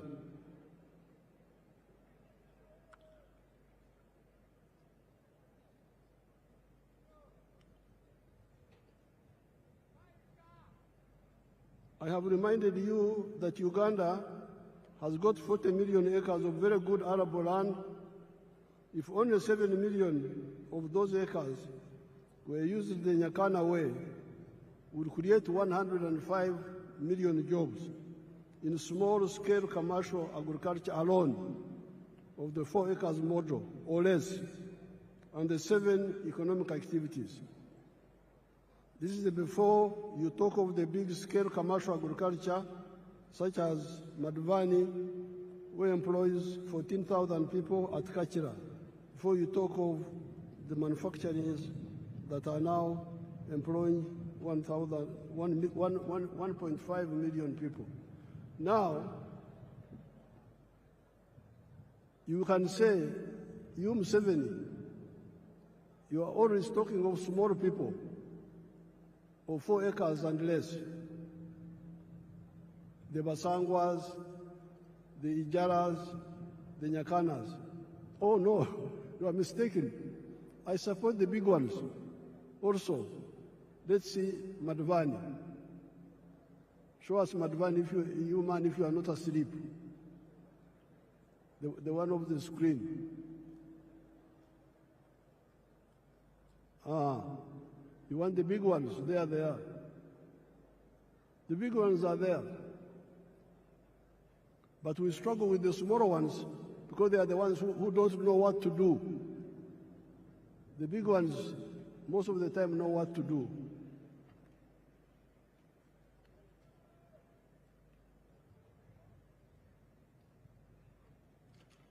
Or before you talk of the services such as hotels, like Sheraton, which employs 400 people, let's see the employees of Kachira, the employees, the workers there, let's see.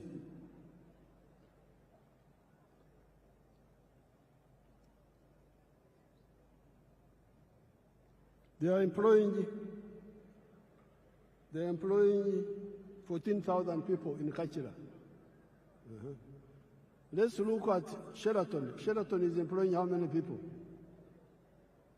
Sheraton, if you have it.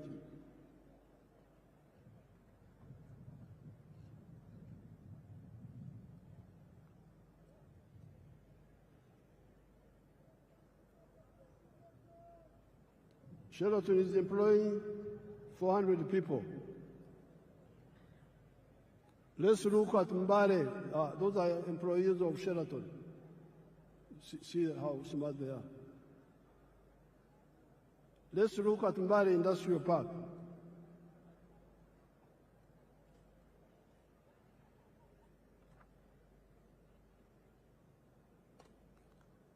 Mbare Industrial Park.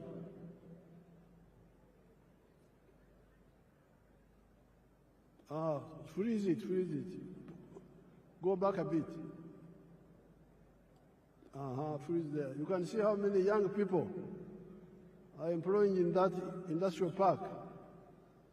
It has got now, when I was last there, it had like 80 factories, and it was employing 20,000 people. This is just one of them. So, the message of the NRM is 2 words: wealth, obugagga, utajiri is the one which produces jobs. Ajira, I think in Swahili they call it ajira. Emirimu jiva mbugagga.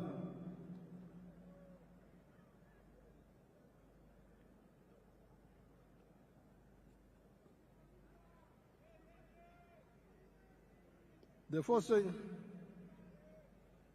four sectors, commercial agriculture, manufacturing, service, and ICT, for now have both low and high-skilled jobs. So don't say, you Museveni, you are talking about only low-skilled jobs. Yes, the Nyakana jobs, the ones of Basangwa, those are low skills. But let me show you the high-skilled jobs. Chira, show them Chira Motors. Chira Motors. And the Karuma.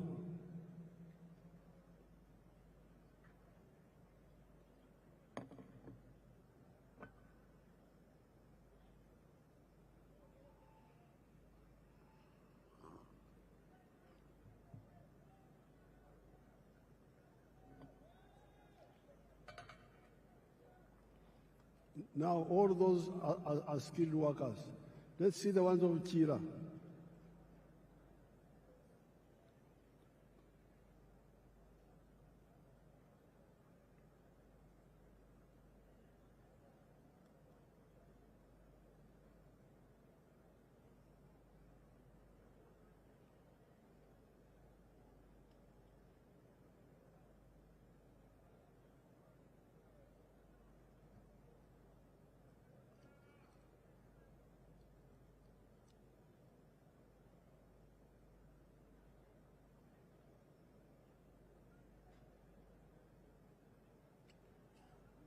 Obadde ki?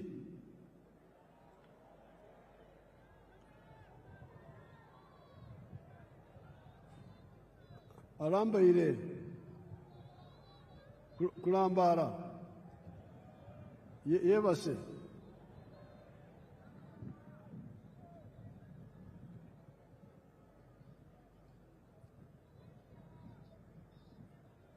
balambalira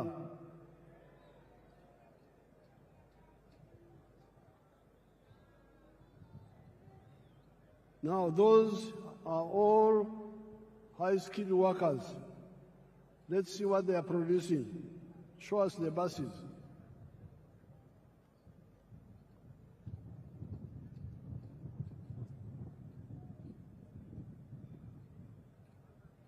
When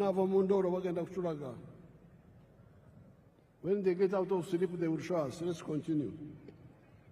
So, those are the buses now. Produced by your own people from zero. Totally designed and produced by. There is crying about petrol in the world. For us, we shall go electric. If the petrol disappears, we have got electric buses here. We have no problem.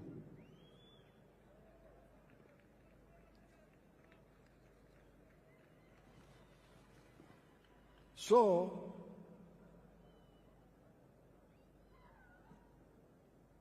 the challenge of the NRM is that there is peace, there is infrastructure, there is services in schools and health centers,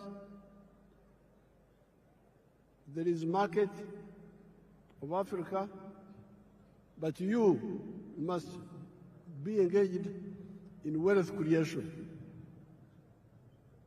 As an individual, as a family, or a company. And then the wealth you create will produce jobs. And in the case of Uganda, we have got the 4 sectors: commercial, agriculture, big or small, manufacturing, services like hotels, and ICT. The 4 sectors, commercial, agriculture, manufacturing, services, and ICT, for now have both low and high-skilled jobs. In 2013, only 32% of the homesteads in Uganda were in the money economy. At independence, in 1963, only 9.4% were in the money economy. On account of the work of Operation Wealth Creation and PDM, the homesteads in the money economy are now 67%. The other 33% are still outside, but must also join the money economy. When all the families in Uganda join the money economy in the 4 sectors, there will be so many jobs that all our nearly 2 million refugees from the brother countries of Africa that are here will get jobs, and we will have to import other workers from the brother African countries. With more value addition for our agricultural raw materials, our mineral raw materials, our forest raw materials, plus our knowledge economy of automobiles, vaccines, pharmaceuticals, and electronics. There will be more people in manufacturing, services, and ICT than in agriculture. This is where we need to retune our educational system to concentrate on imparting skills to learners that are needed in the labor market, and scale down on random education, or be clear to the learners and parents that certain courses are just for interest and may not create jobs for the wielders of these skills. In Uganda here, we are always talking about the importance of value addition that I've just mentioned here. With the presence of so many African brothers and sisters and friends from outside Africa, I cannot fail to point out the strategic mistakes many of the African ruling elites have been making for the last 70 years, ever since the independence of Sudan, Khartoum, in 1955. This is the mistake of exporting unprocessed or semi-processed raw materials of minerals, agricultural products, etc., to foreign countries. This is a strategic blunder. Let us take gold as an example. If you export a kilogram of unprocessed gold, 84% pure, recently you have been getting US dollars 60,000. If the gold is processed to 99.9% purity, you get US dollars 168,000. Look at the difference in value. However, you do not only donate money to the outsiders per kilogram of gold, per kilogram of coffee, you also donate jobs. All those refining jobs go to the outsiders. That is not all. At 84% pure, that gold cannot be used as bullion, as currency, nor can it be used as an input in other industries, such as jewelry, electronics, aerospace, etc. That is one of the reasons Africa's economy has remained stunted 70 years after the African countries started regaining their freedom. Africa is 4 times the land area of the USA and 12 times the land area of India, with a present population of 1.5 billion people that will be 2.5 billion in the next 30 years. Yet our total GDP is only US dollars 3.6 trillion, while that of the USA is US dollars 32 trillion, China 20.65 trillion, India USD 4.18 trillion. This hemorrhage must stop. That is where here in Uganda we banned the export of unprocessed minerals and try to get people to address value addition here for all the other raw materials that make profits. In the African economies, we must ensure both vertical and horizontal integration. Africa's GDP should at least be 60 trillion US dollars, if not more. Our friends from outside of Africa should also help us to achieve this. If they see far, they will see that this is also in their own interest.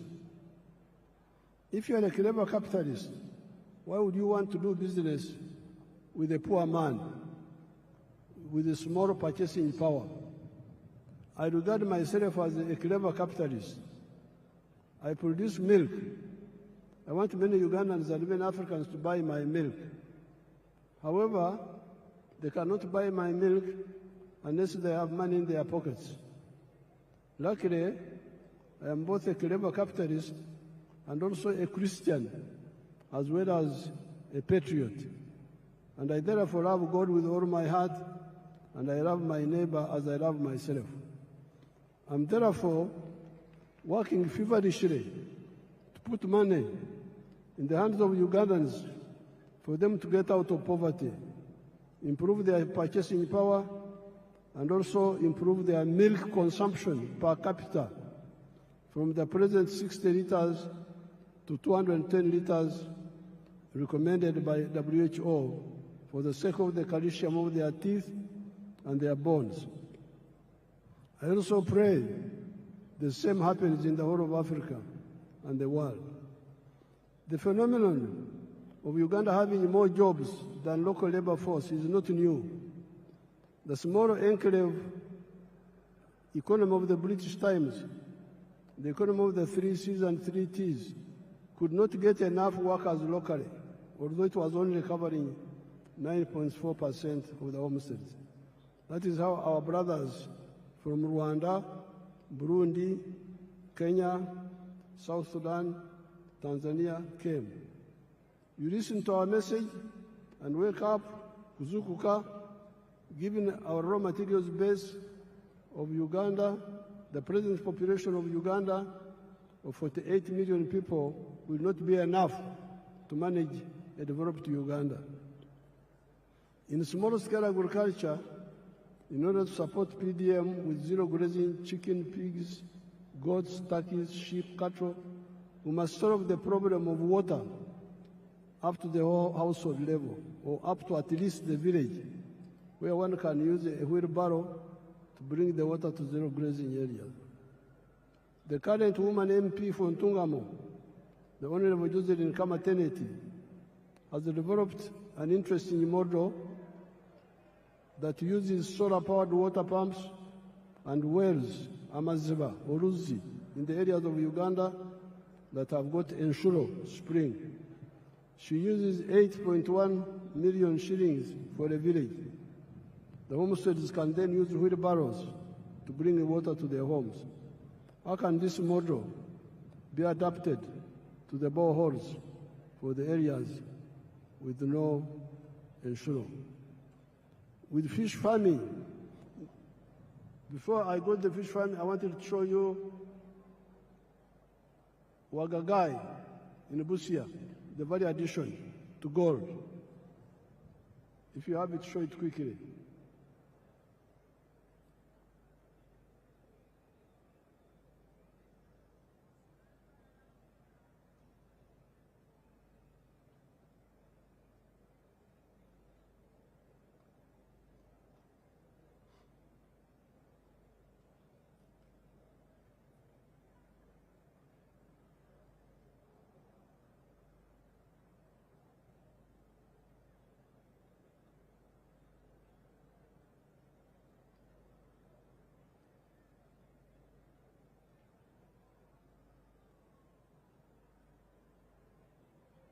Now, freeze that one. Each one of those is fully refined gold in Busia. And each one is a kilo. And each one is now costing $168,000. If you sell and process gold, 84% pure, a kilo, you'll get only $60,000. So you see the wastage. Africans are really in trouble. How can you throw away your wealth like that? You are losing more than $100,000 in every kilo of gold. And then you say you will solve your problem. How will you solve the problem? With fish farming in the Miga edges of the wetlands, the government will help the communities with the earth-moving equipment to make the fish ponds, the solar-powered water pump, to pump water and aerate with oxygen and protect the fish against snakes. The issue of fish fries, wanabubi nyanja, and fish feeds is also being addressed. The support for all the other sectors, big commercial farmers, manufacturing,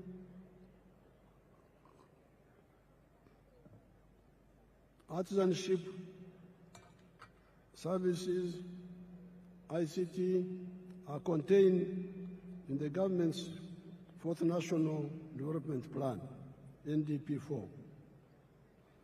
No more excuses. These programs are not in other countries. They are here in Uganda, in every parish, every constituency, in UDB. If anybody is diverting the money, you, since 1986, are empowered to deal with him or her because of the democratic local councils where you are the ones who elect the leaders. join the parish savings circle, and directly participate in the management of the savings circle. If the money is not enough, tell your MPs to work with me in Kampala to concentrate more money in PDM instead of okumemerera, scattering the money in many other programs. Especially for agriculture, you need to protect our environment. We need our wetlands for both our rain and irrigation. We need our forests for the rain and protecting the catchment areas of the river systems, the Elgon, the Rwenzori, the Mabera systems, the Seziwa-Rwajari systems, the Mayanja Kafurugogo systems, and River Kajera systems. All the rice growing and potato growing in the swamps must stop. And where the terrain allows, we replace rice growing with fish farming at the edge of the swamp, which is more profitable. Then the wetlands come back for irrigation, indigenous medicine, and rain formation. Then we come to the restoration of the natural forests, which guarantee for us the availability of the indigenous medicines, genetic materials, protecting the catchment areas and the rivers and rain formation. I thank the brother countries and sisters from Africa and friends from outside Africa that joined us today on this occasion. Kati lwekwaso zikomye, tetwagala lwekwaso. No more excuses. Everybody, wealth creation. Ate obugaga bwe buzaala emirimu. I thank everybody.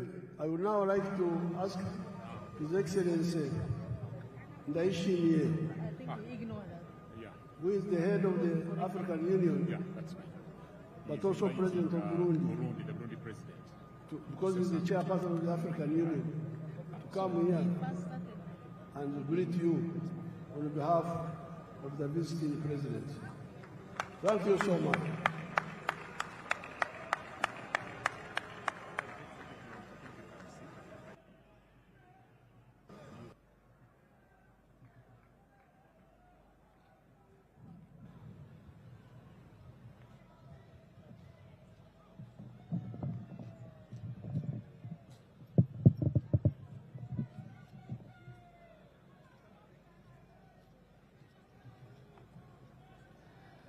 Uganda oye! Uganda oye! Your Excellency, President Yoweri Kaguta Museveni, President of the Republic of Uganda, Your Excellency, Head of State and Government, distinguished guests, great people of Uganda, Wariyorcha.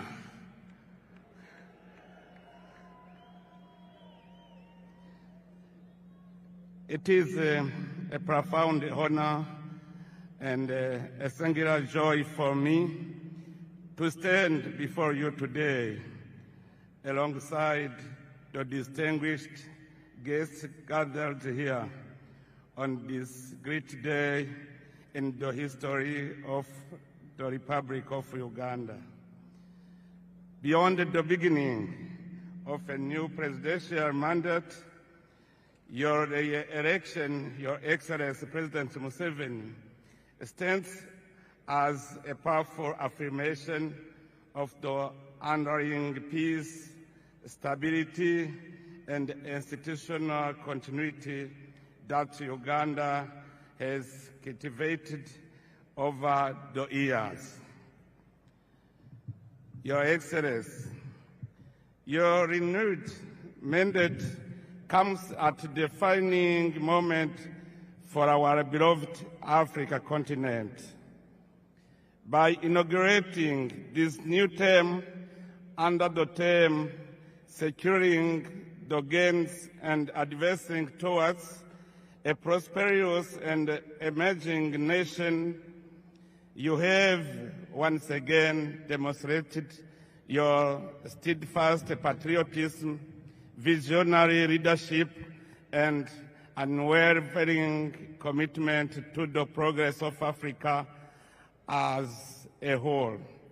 Your Excellency, we have followed with admiration the remarkable transformation Uganda has achieved under your stewardship.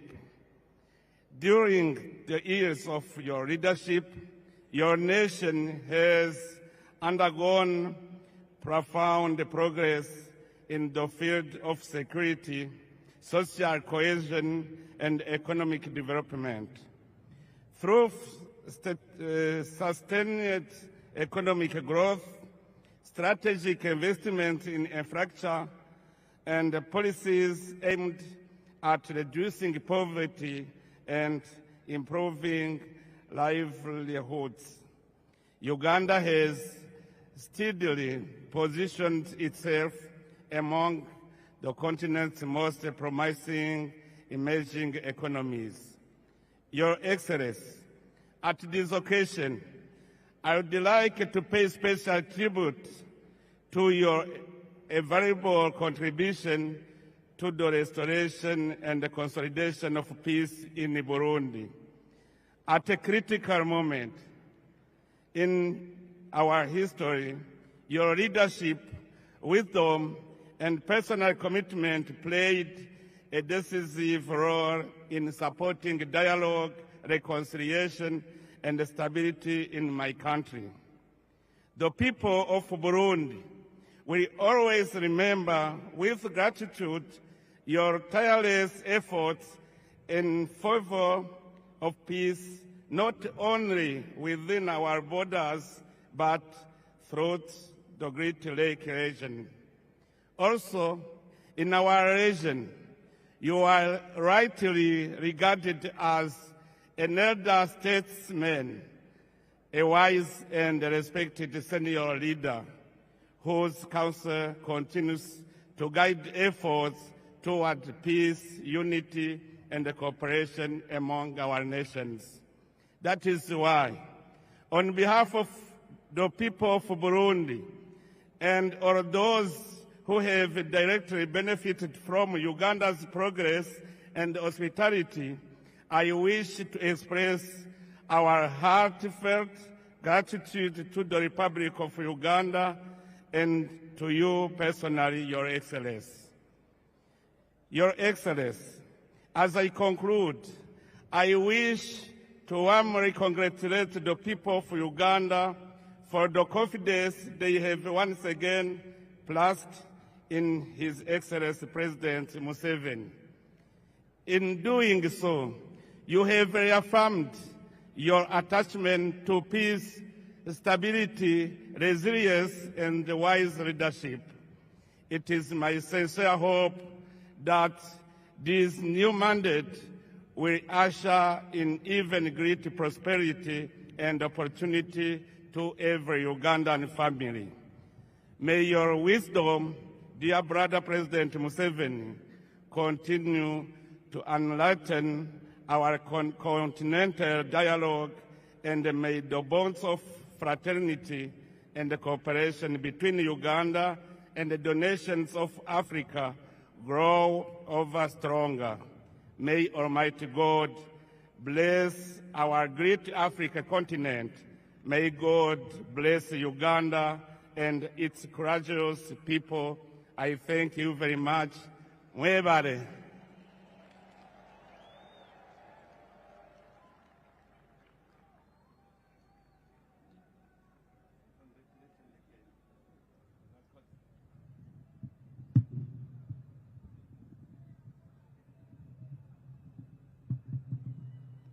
Abarundi barahari.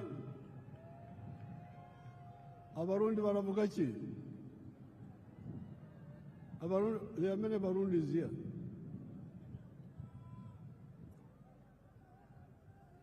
We are now entering Chisanja, no more sleep. And we are entering Chisanja, no more corruption.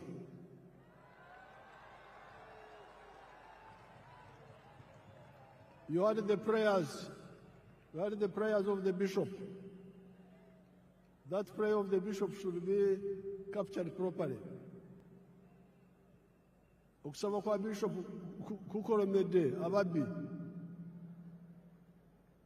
No more corruption, no more sleep. NRM oye. NRM ebeo.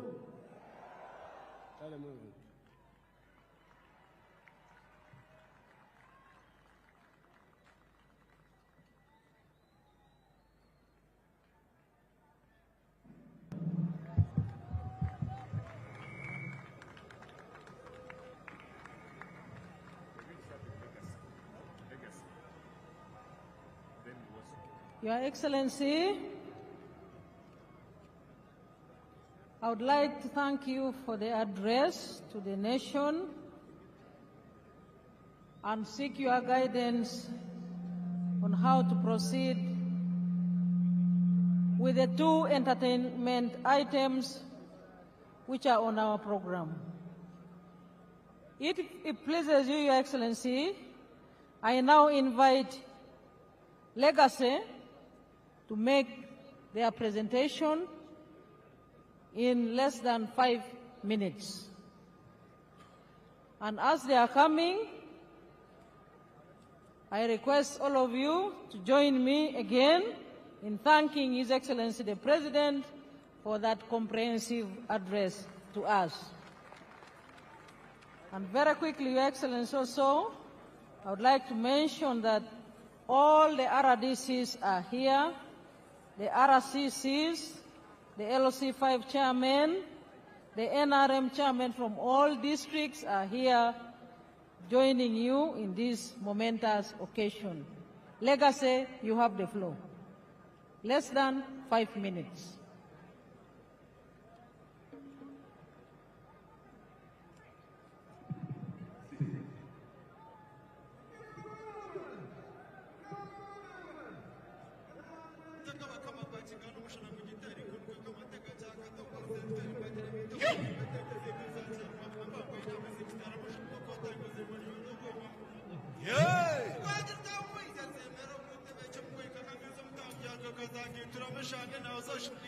Hey!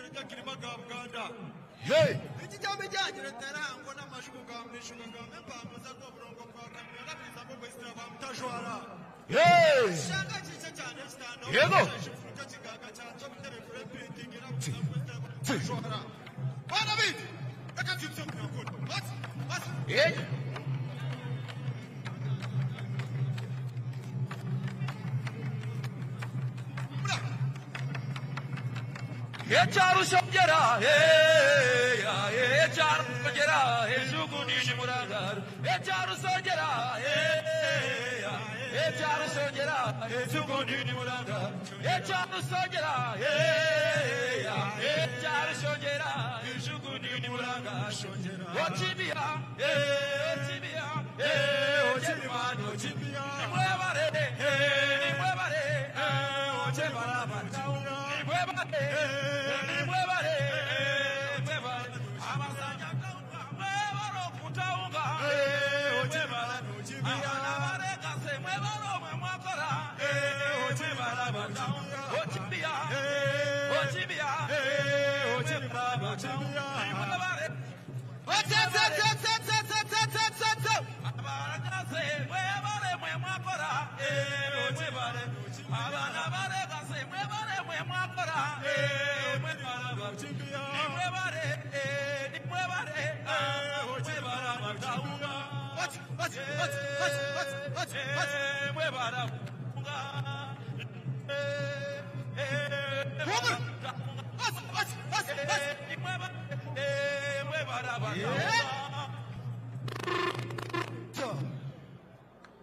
Thank you very much for that performance, Legacy.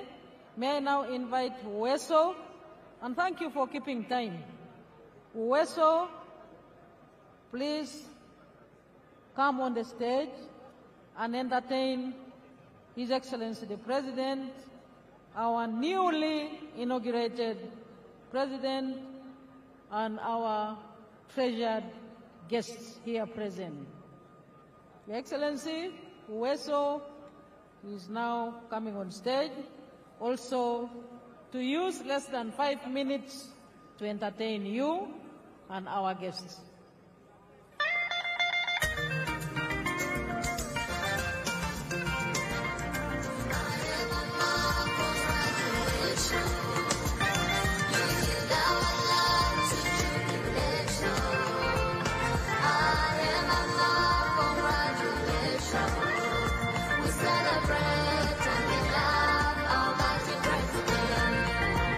In 1986, the story starts. A child stood silent, tears in the heart, no food, no school, no song to sing. Till Mama Janet came with hope on wing. USA rose and stretched her hand, spread love and hope across the land. Museveni stood firm, right by Mama's side, time to hope and fear to pride.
Uweso.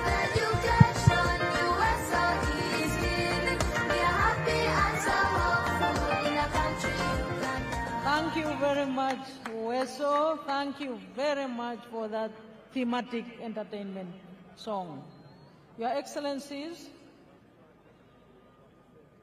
we are joined by Mr. Fadil El-Mehi, Special Envoy from Libya. Your Excellencies and visiting heads of state, let me now use this chance to thank you once again for your time and patience, and most important, the brotherliness between our country and your countries. Your Excellency and visiting heads of state and government, distinguished visitors, we have now come to the end of our proceedings this afternoon. We shall now have the anthems in reverse order. Band Commander.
Excellencies, let me request all of us to resume our seats and remain composed as His Excellency the President says farewell to his guest visiting heads of states, beginning with His Excellency Evariste Ndayishimiye, President of the Republic of Burundi.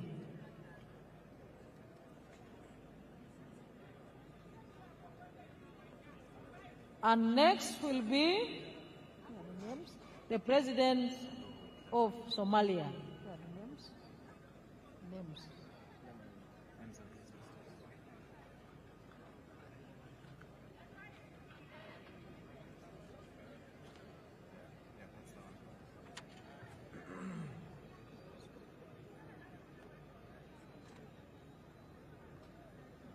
His Excellency, the President of Burundi is departing, and next is His Excellency Hassan Sheikh Mohamud, President of the Federal Republic of Somalia.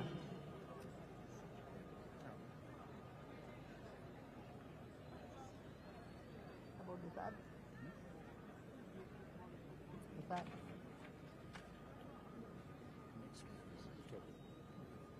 The name.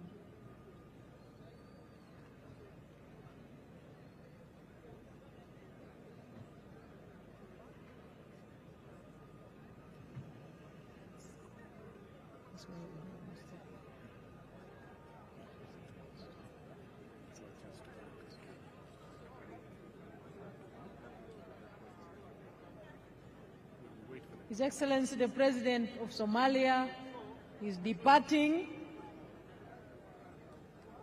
After the President of Somalia, His Excellency Fure Esozima Ganazingbe, President of Togo, will depart.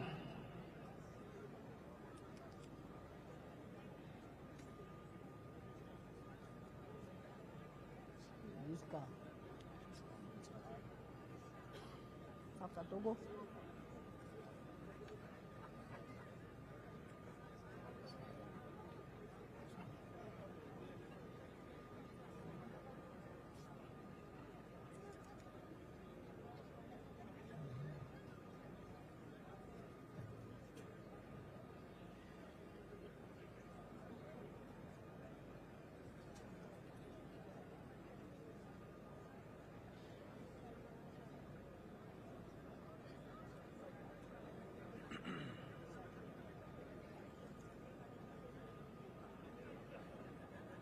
His Excellency the President is saying farewell to the visiting heads of states and governments, and indeed our treasured and distinguished visitors. That is Togo.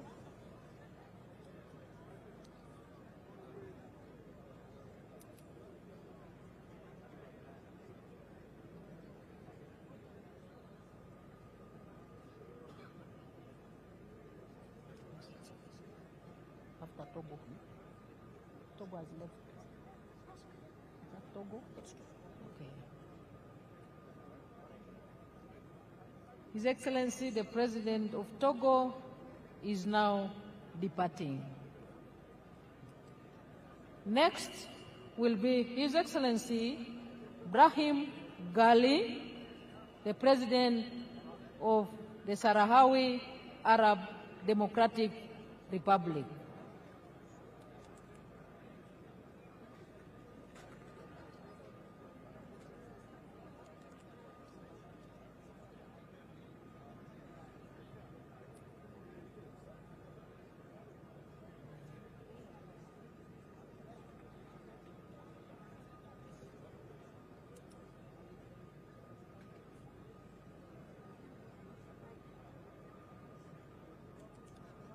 His Excellency the President of the Sahrawi Arab Democratic Republic will depart next. Is it the one? But where is his car?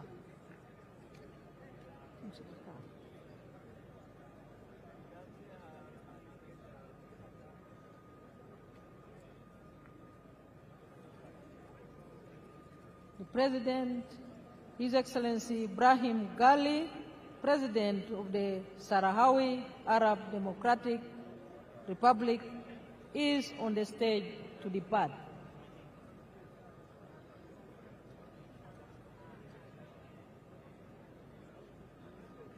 The team that is moving the motorcades, please move a little faster. His Excellency is waiting.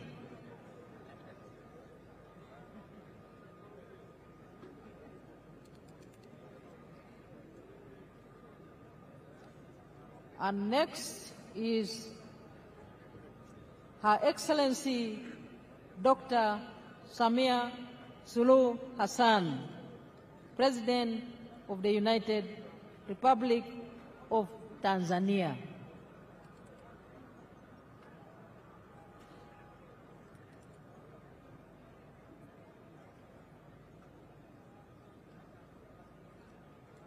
Please move the motorcade of Her Excellency Samia Suluhu Hassan, President of the United Republic of Tanzania.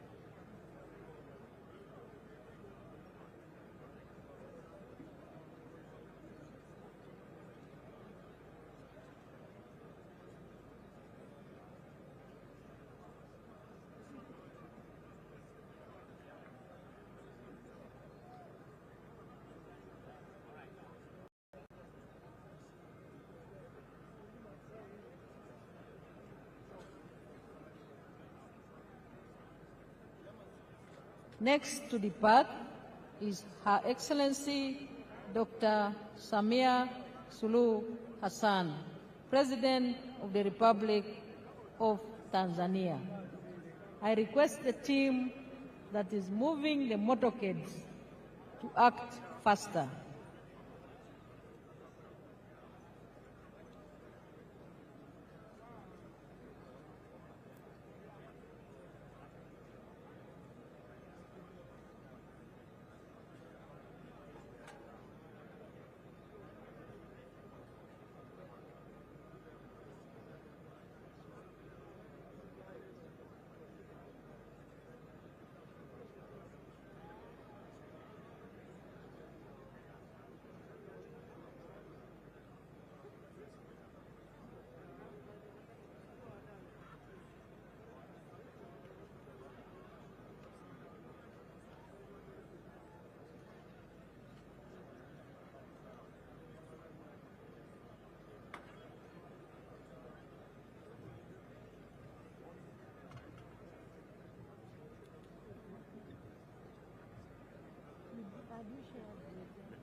Her Excellency Dr. Samia Suluhu Hassan, President of the United Republic of Tanzania, is due to depart.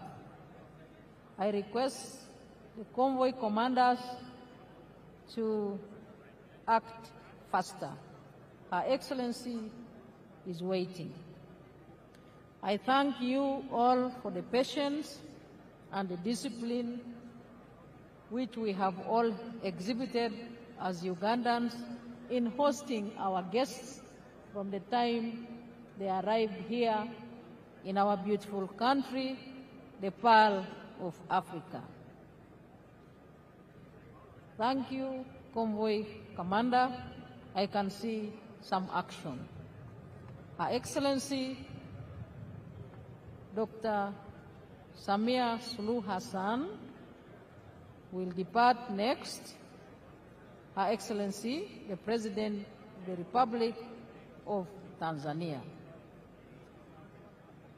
After Her Excellency departs, His Excellency Rais Clotaire Oligui Nguema, President of the Gabonese Republic, will depart. May the convoy commanders follow that precedent in releasing the motorcades.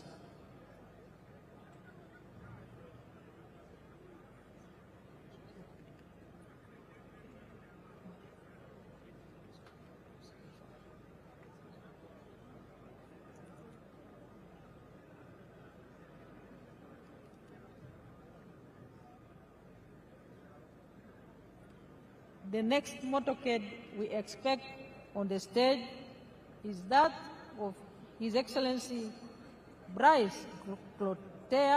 Oligui Nguema, President of the Gabonese Republic.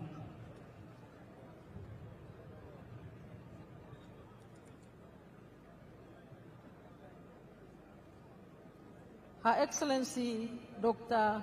Samia Suluhu Hassan is now departing.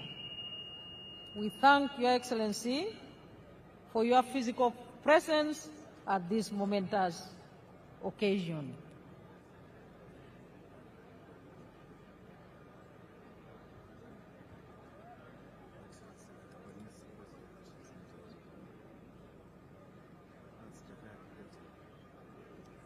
And she's departing with His Excellency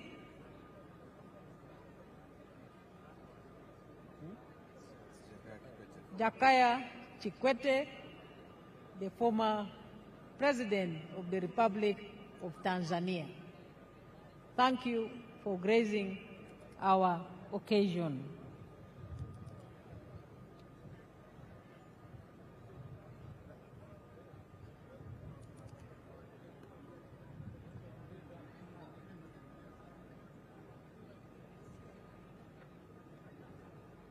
Next to depart is His Excellency Rais Oligui Nguema, President of the Gabonese Republic.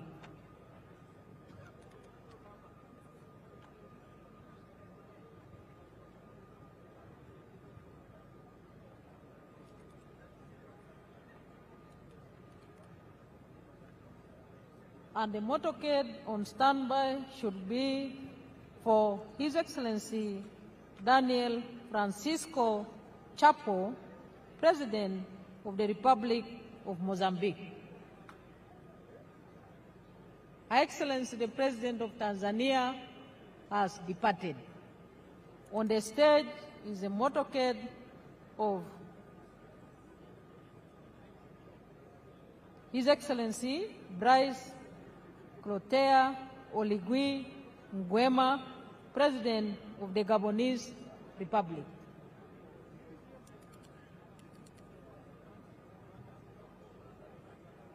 We request the convoy commander to move faster the motorcade of His Excellency Daniel Francisco Chapo, President of the Republic of Mozambique.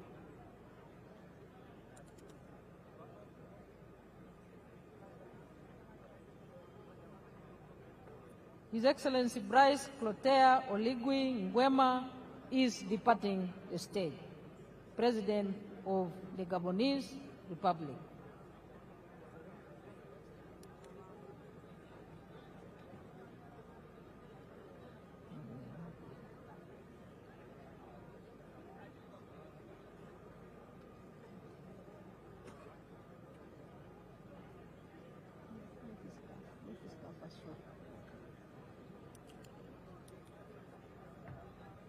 Next to depart, Your Excellency, is His Excellency Daniel Francisco Chapo, President of the Republic of Mozambique.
DW idhaa ya Kiswahili inawakaribisha katika matangazo ya asubuhi.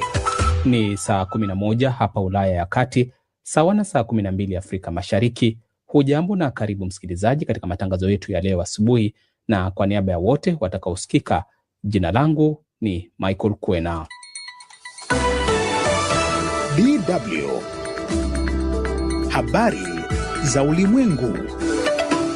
Kwanza ni habari hizo kwa ufupi. Msomaji wako asubuhi ya leo ni mimi Jacob Safari. Marekani yatangaza vikwazo vipya kwa makampuni yanayoisaidia Iran. Aliyekuwa msaidizi wa Zelensky atajwa katika kashfa ya utakatishaji fedha. Na shinikizo la zaidi kwa waziri mkuu wa Uingereza Keir Starmer kujiuzulu. Habari kamili. Washington. Serikali ya Marekani imetangaza vikwazo dhidi ya watu watatu na makampuni 9 yakiwemo mane yaliyo na makao yake ya Hong Kong na mane mengine yaliyo katika Falme za Kiarabu kwa kusaidia usafirishaji wa mafuta ya Iran kuelekea China. Kampuni ya 9 ina makao yake nchini Oman. Haya yanafanyika siku chache kabla Rais Donald Trump kufanya ziara mjini Beijing, ambapo atakutana na kiongozi wa China Xi Jinping. Kwingineko, spika wa bunge la Iran Mohamed Bagher Ghalibaf amesema jeshi la nchi hiyo liko tayari kutoa kile alichokiita funzo kwa yeyote atakayeanza uchokozi. Ghalibaf ametoa tamko hilo baada ya Rais Donald Trump wa Marekani kusema kuwa makubaliano ya kusitishwa mapigano huko Mashariki ya Kati yako ukingoni na hali inaweza kubadilika wakati wowote. Haya yanafanyika wakati ambapo jarida la Wall Street huko Marekani limeripoti kuwa Umoja wa Falme za Kiarabu umekuwa ukifanya mashambulizi ya kijeshi dhidi ya Iran. Jarida hilo linaripoti kuwa watu walio na ufahamu wa suala hilo wanasema kuwa mashambulizi hayo, ambayo Umoja wa Falme za Kiarabu hayajakiri kuyafanya, yalifanyika katika kituo cha kusafishia mafuta kilichoko katika Ghuba ya Uajemi mnamo mwezi Aprili. Shirika la habari la Reuters lakini halijathibitisha ripoti hiyo. Kiev. Shirika la kupambana na ufisadi nchini Ukraine limegundua mpango wa mamilioni ya utakatishaji fedha unaomhusisha mkuu wa zamani wa utumishi wa umma wa Rais Volodymyr Zelensky, Andriy Yermak. Shirika hilo la NABU limesema kuwa kundi moja lilitakatisha euro milioni 8.8 kupitia mradi mmoja wa ujenzi wa nyumba za kifahari mjini Kiev. Hadi mwishoni mwa mwaka uliopita, Yermak alikuwa msaidizi wa karibu wa Zelensky na mmoja wa watu wenye nguvu zaidi nchini Ukraine. Haya yanafanyika wakati ambapo Zelensky ameituhumu Urusi kwa kutokuwa na nia ya kuvimaliza vita vinavyoendelea nchini humo. Rais huyo wa Ukraine amesema hayo huku usitishwaji wa mapigano wa muda mfupi uliosimamiwa na Marekani ukiwa unaelekea kufikia mwisho. Zelensky ametoa matamshi haya siku mbili baada ya Rais Vladimir Putin wa Urusi kudai kuwa vita hivyo vinaelekea mwisho. Unaendelea kuisikiliza taarifa ya habari za ulimwengu kutoka idhaa ya Kiswahili ya DW hapa mjini Bonn. London. Waziri Mkuu wa Uingereza Keir Starmer amekabiliwa na shinikizo zaidi baada ya wasaidizi 4 wa mawaziri na zaidi ya wabunge 60 wa chama cha Leba kumtaka ajiuzulu. Hii ni baada ya wito wake kwa chama chake na wapiga kura wa kutaka apewe fursa nyingine kupuuzwa. Lakini katika hotuba aliyoitoa kwa wanachama wa chama chake, ambapo alikiri kuwa hajakuwa jasiri vya kutosha kukabiliana na matatizo yanayokabili Uingereza tangu ashinde kwa wingi kura za mwaka 2024, Starmer hakuwaridhisha wengi kutokana na ghadhabu walizokuwa nazo kwa kushindwa vibaya zaidi kwa chama cha Leba katika uchaguzi wa mitaa wa wiki iliyopita. Na sasa wasaidizi 4 wa mawaziri wamesema wanaondoka kwenye nyadhifa zao wakiamini kuwa waziri mkuu huyo mwenye umri wa miaka 63 si mtu wa kukiongoza chama hicho katika uchaguzi mkuu wa mwaka 2029. Iwapo atajiuzulu, huenda kukawa na ushindani wa uongozi ambao huenda ukadumu kwa wiki kadhaa, ikiwa si miezi. Pretoria. Rais wa Afrika Kusini Cyril Ramaphosa ametangaza kuwa hatoachia ngazi kama rais licha ya kubuniwa kwa kamati ya kumwondoa madarakani. Kamati hiyo inalenga kuanzisha upya uchunguzi wa madai kwamba alifanya utovu mkubwa wa nidhamu kwa kutofichua wizi wa zaidi ya dola nusu milioni pesa taslimu zilizokuwa zimefichwa ndani ya kiti katika shamba lake la wanyama. Katika taarifa aliyoitoa kwa taifa, Ramaphosa amesema kuwa ataipinga kisheria ripoti ya bunge iliyopata ushahidi wa makosa dhidi yake. Kesi hiyo anayonuia kuifungua Ramaphosa bila shaka itauchelewesha mchakato wa kumwondoa madarakani. Na hatimaye